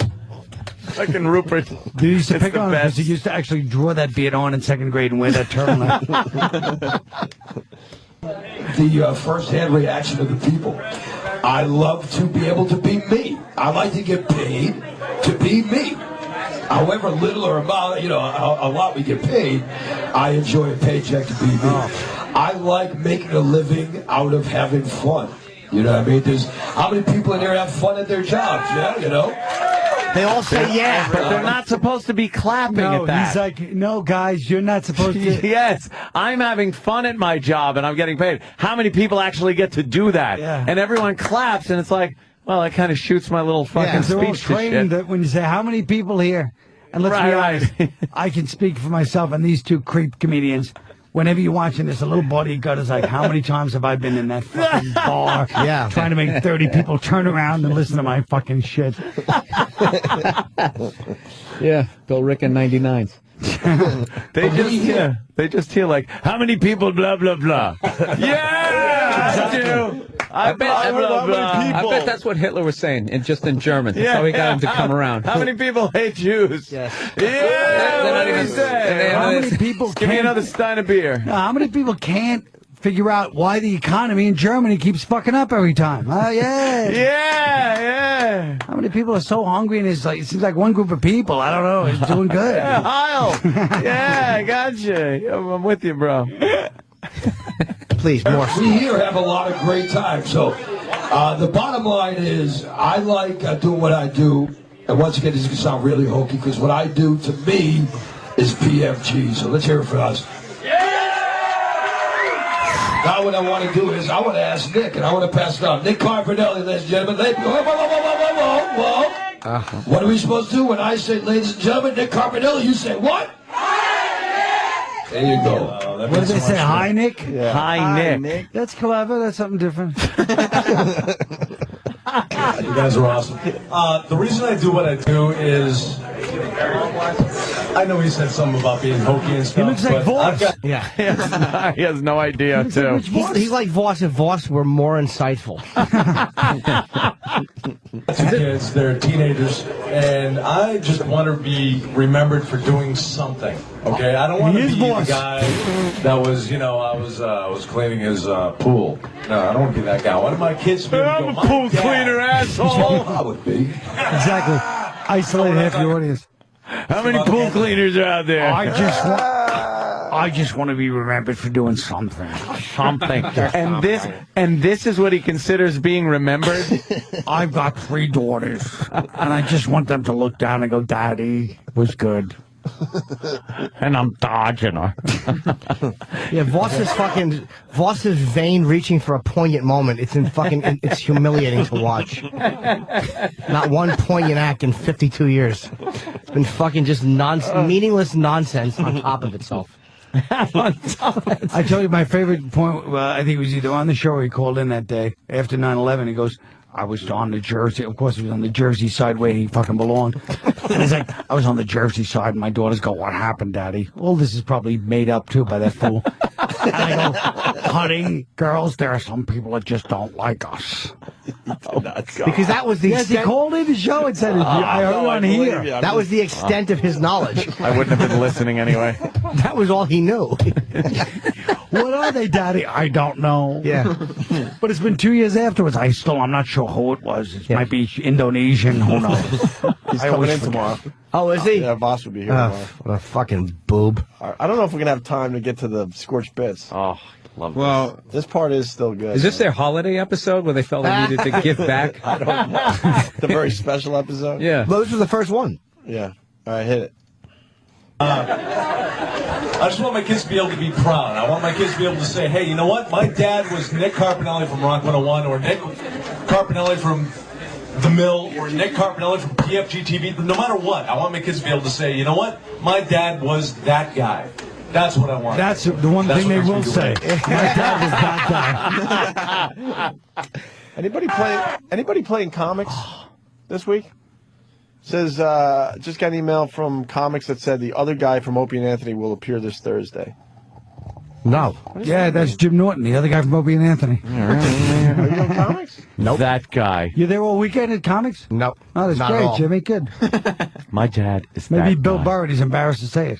He's Thought he had I'm a comics? Caroline. He's got Caroline's. Oh, old school, huh? They sent out a mass email. Who the fuck is promoting their appearance? Maybe it's I was Voss. gonna do a spot on my friend's show, but I told him I'm not being announced and don't plug special guests or any of that shit. Well, guess what? They just not did. happening. No, I'm not doing. I'm absolutely not doing the Oh, gig. so it is you. Absolutely. See? It was. I was gonna do it just a set like I would do at Why the the Comedy fuck Cellar. would they do that? Because I Just asked. let I Jimmy fucking fucking walk asked out. them not to do that shit. I would do a 20-minute set. I was gonna go on early like every other fucking comic. Not doing it. Don't you do it for the people? No, I told them I will not be advertised there because I work fucking That's their way of Caroline's. going. All right, we Not happening. We're not going to announce you, but they say the other guy from Opie Fucking Anthony. not happening. And it's a I will mass- not be at comics. That's a mass email that just went out. All right, well, good. I hope people show up. I'm not going. Why don't you go to PFG-TV instead? Yeah. Because you can't get booked on there. It's fucking way too far in advance. They have Matthew Fox. They have all the big Why can't they just let you walk out as a nice surprise? Not happening. Jesus. We like the guys. They down got there, too. greedy. What the fuck is that about? There you go. It was Jimmy, but Jimmy's not going to do it now. All right. Sorry, Jimmy. No, dude, I appreciate you saying that. It just popped. And The I'm like, other what guy from Opie and Anthony. Yeah, that's what I'm going to do. I'm going to fucking work a gig like that for fucking like a $25 set like I would do at the Cellar. Right. That's exactly what I would do. Right. You're just doing someone a favor. They have to pump it up and make it this whole thing. Just let it be a thing. Don't rattle your iPhone. It was like just a that. set like any other set. Like it was like, Yeah. you know, my friend is doing it, and it was like you go on, like, you know, we do you do the Cellar, or you do Stand Up New York, or you do any other I club. gotcha. Yeah. All right, sorry. I heard you were going to PFG. do props that night too. I had a whole bunch of them. I had a black penis and a white penis, and I was going to put them both in front of me and go, That would probably kill. That probably would. Of course it would. I tell you. That would kill. Be honest with you. All right, back to PFG. A little more Scorch. And for those that don't know, Nick was my very first intern at Rock 101 in like 1980. Oh, poor Sam. Sam. So me and Nick have had a past. Jolanda, the girl Wanda. Jolanda, what do you do, what you do, and why do you love it so much? Well, Scorch, when is your birthday? I do it for all the cops. Okay, so my my birthday's September 10th, and when I first talked to Scorch, it was when everything he just said, I feel the same way. Wow. I think that people have to tell me, like, wow, you're so comfortable in front of a crowd, but it's more like, I just like to have a good time. Where's the crowd? Exactly. Let's do it. She means she's comfortable on the bottom of the crowd. She looks like a fucking groupie from the 70s. But thanks. I'm comfortable with like a bass player and a drummer shitting in my mouth at the same time. I could be dressed way sluttier right now, and I'm not. I have pictures, I'll show you. Actually, their man is here. He has pictures, too. We traded. And then our favorite Scott Shannon and Stephen King's. So I just have a really good time. I love leading the good time and rock on, rock out. I'm so Aren't you happy you supposed guys to, are here like- tonight. We're gonna have a blast, and we're always gonna have a blast on PFG-TV. Thank you. She was on, her last appearance was on Intervention as a meth addict of the family. How can they seriously say something like that PFG-TV thing and take it like Why aren't you this supposed to like have like a seriously? history, build a following, and then look Yeah, back? You don't before you start, can do this. You You start know? with a retrospective. You don't start with a look back. You know, I remember the first time I saw Scorch walk out with the mic 3 minutes ago. It was a magic moment. Didn't you read the He did article? his Charles Nelson Riley bit, his signature. More info on the comics gig because I see Jimmy's steaming. I can't fucking tell you how angry I I'm am. trying to calm you down. Now they're saying it might be Voss because Voss is doing the gig. So maybe he's being promoted as the other guy from Opie and Anthony. No, it's not. They would just say his name. They would say They Voss. would say Rich Voss. All right. Well, I'm trying to help you out because I see that. Look at how pissed he is. They would say, first of all, if it was Voss, they'd say Rich Voss. And then a minute later, after the pause of uncomprehension, the other guy from Opie and Anthony.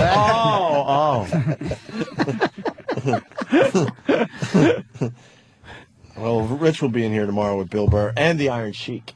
Yes. That's great. Iron Okay, Sheik. can we please not piss him off? Because I really wanted to meet Roddy Rowdy Piper. Do you really? Roddy Rowdy Piper. And he Or brought Rowdy up Roddy. whatever the hell his name is. Whatever, yeah. Roddy. Roddy. Who did like the Dream Dusty American Roads? I don't know what his fucking name is. I want whatever. Rowdy. Ratso Rizzo Piper. What? Call me Rowdy in my own goddamn house, would you? You just took a rest stop. Wasn't on the schedule. Well, Jim, I don't blame you for being pissed off about that. I think people should protest the way you were treated by coming to Gotham Comedy Club this weekend. And, yeah, I agree. Are you performing there? Yes, I am. It's funny, I did see your name on the marquee. I think that's where everyone should go this weekend to see Colin Quinn, as opposed to actually going to see his theater show. If this fucking dumbbell is plugging 8 things in a row in the same city, who the fuck he thinks he is? But apparently Colin's doing everything. Paramount Theater, fucking Gotham. You want to see his one-man show? You're right, Jim. If anyone could learn restraint and promotion, I guess I learned from you, you cocksucking whore. The fucking balls of him. You can't get through an episode of this show without him naming his shitty episode. Fucking old lady, shut up. A fucking episode. Wow. Episode of my program. Yeah, this goddamn podcast. You make it sound very important. We do episodes. I like that. Yeah, Colin's in Gotham Friday and Saturday. Let me watch my stories. Leave me alone. I don't like your I don't like your grace. I'll tell you. Well, seriously, Colin's on fire. Well, Go fuck yourself. I want to plug it because this we way. don't want your charitable shitty attitude. While we're jumping on Colin, all jokes aside, Colin isn't. Yeah, you're right. That I should be. While we're jumping on Colin, I'll tell you why I hate Colin. Colin, you make it very hard for people to see you. Why? Tickets online. Ready for this, people? www.brownpapertickets.com. That's good so far. /event/63112. No, just go. Get that. Go to ColinQuinn.com. You buy tickets. All right. That's easy. Well, why isn't that on your little thing? Because he's stupid. Why isn't that? You got to remember numbers and stuff. I know. And backslashes. I know. Forget about that. We don't need backslashes. That was pretty. That was not pretty now. crazy. All right. It's all right. It's just on the promotional flyer. Don't worry about it. Okay, no big deal, right? I'm sorry, Colin. Bill's right. Little more You just Scorch. happen to run into Colin. He More can tell info. you the easier website to go to. More info. More info on the comics gig. Now Matt Theo's just, well, he writes, the email also said, the other guy from Opie and Anthony that was also in Lucky Louie and Down and Dirty. No, I don't believe he's such bullshit. And it's not Louis C.K. Who is it? PFG? Did they really did say the other guy from Opie and Anthony, though? According to Matt Theo, yes. That's the only confirmation we have on it is Matt Theo? A couple other I guys. think I get that in my corporate. I can go run check. Can we look at it? Because, you know, I'm not going to fucking bash the club. I'm just annoyed. We like comics. Yeah, it's just, I don't like they did it that. They're probably just excited that they're going to have Nah, man, they knew better. I asked him not to promote it, not to mention special. Just one of many acts. No one cares. People going for a show. I'm just doing a set. Yeah. PFG.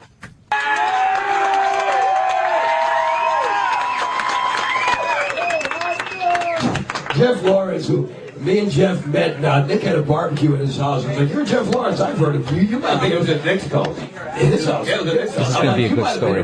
That much longer than me. With mesh t-shirts. Sure it was. Tell us, you remember that? Yeah, so, Jeff, tell us why you love doing what you love to do. Basically because I hate manual labor, but good for you. Yeah. No, Seriously. it's something I've done for like 40 years now, and it's just, you know, when I went to get divorced, I told the judge, basically I'm a maverick and an oddball and unemployable doing anything else. So this is what I do, and I enjoy doing it, and I do it because it's like being a kid all the time, and you never get old doing this, and that's why I do it. I do it because everybody seems to have a good time when you have these kind of things going on. So I hope you enjoy yourselves. PFG Do you know how long he was working for that applause? He kept putting that hand out like something that you guys react to. Something positive. He was going for the save. Like, just start clapping and I'll shut he's up. a maverick, though. You know? Well, that's what the judge told him during his divorce. You know, I'm maverick, I'm crazy, I'm wild, yeah. One of two characters. Now, we can't do Wheel of Me because we did that already. Right. Yeah. Colin, you done with the PFG? You want to see one of his bits? No, that was good. That was good. Exactly.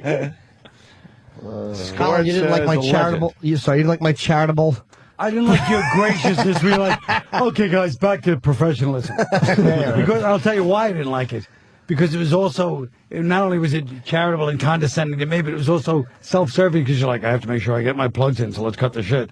No, I didn't need to plug myself. Shush, not today. I In never the plug future. in. Who In the cares? future, in the future. My Letterman Friday? Who gives a shit? I don't. That's their business. Let Dave run it when he wants. Yeah, me and Kiefer Sutherland. Blah, blah, blah. Doesn't mean a fucking thing to me, Carl. Been there, done that. Did you shoot it already? Yeah, shot it Monday.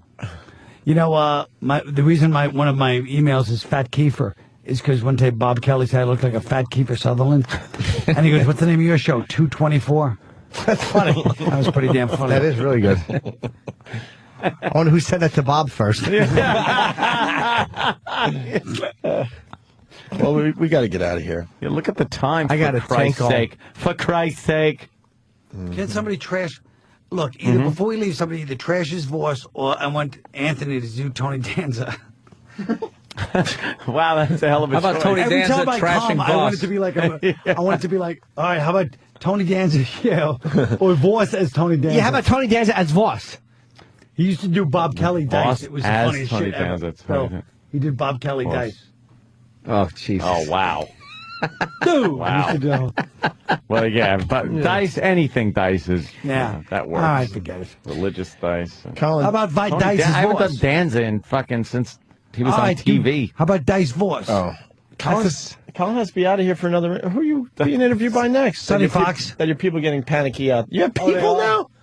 No, they work You on usually the show. just They're come working on around. the one-man show with me. Colin, I wanna you got go. people now, Colin. They're working on the You show should come with in me. here with your pajamas on, and now you got people. What's going on with you? They're working on the show with me. The girls, Rosie and Claire. I'm Rosie and hoping Claire. after the premiere, Colin will be going to eat, and Jerry will be going to eat, and Jerry will go, hey, why don't you come? Like, all right, I'm not doing nothing. Why not? I love the fact that Jim was so proud that Jerry sort of knew his name, but it really had to be. Jim had to date rape him for like a year. So he goes, "Oh, Jim." No, I never.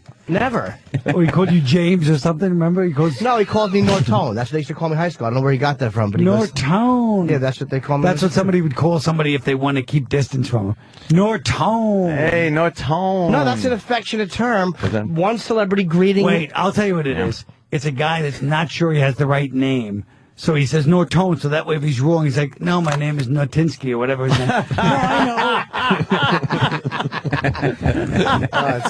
It's probably the damn good. truth. I don't like it. Well, this is the deal. I got the flyer in front of me. My 2 cents with Colin Quinn. Comedian Colin Quinn's one-man play takes a funny and profound look at the crumbling of the American empire. know. Yeah, it's... And with his watchful eye, examines the new chapter our country is entering. I hope a fucking fire breaks out in the entrance. A profound look. No, Jim, that could injure a lot of people and maybe even kill them. You're right. Okay, yeah, you're right. You're right. Take that back. This is a big day for Colin. Let's be Yes. happy for Colin. Highbrow comedy delivered with the barroom sensibility. You're right. Oh, yeah. Exactly. That way you cover yourself that you're not going to be a pompous ass. I say it so the working good. man can understand it. That's funny. I really am a fucking creep. The show starts May 6th here in New York City. Well, the easiest way to get tickets, Colin, because I can't read that website. ColinQuinn.com. All right, ColinQuinn.com. There you go. Very nice. And Bill Burr's See at you. Caroline's, a fucking fantastic club on Broadway and 49th, 212-757-4100.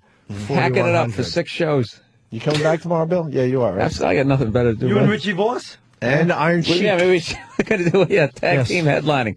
Bye, guys. Yeah, we should go. I have to Thanks, tinkle, Colin. Opie.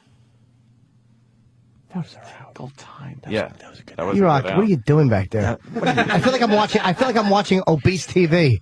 Oh, you just timing. yelled. You just yelled, waiting on you! Heard it in my headphones. Did they and hear that everything. over the loudspeaker? Yes, everybody heard it. They heard it on the radio? So he just I don't know stepped on my if Radio fucking Land did. bad joke? No, I heard it in my headphones, so I couldn't okay. hear your bad joke. Is that? E-Rock angry You hear today, my you joke? think? No. I'm looking at him in the glass. I said I feel like I'm watching obese TV. Get it? That's very Get it? It's like being at fucking. It's like being at the fucking. What's the water place you go to? Oh, yeah. To see SeaWorld? SeaWorld. When you go down the Yes. stairs to look in Yes. the tank Yes. instead of up from above. And this As is really, bad as episode was, when I said episode, how about him going, what's the water place? I don't know. I don't go to vacation places. I'm too busy creating. What a Water child. place. Yes, the water- Mommy, Daddy, I want to go to the water place. The water place we went to last time. Oh, please. All right. Get the water place off of Modesto. I'm just counting all the good outs. That would have been a good Eternal out, water too. place. Yeah, Yes, yes. That would've Play been with a good little out. Connor. Exactly. Or Susan Smith's pond garage. That would have been another good out right there. I'm just counting the good outs.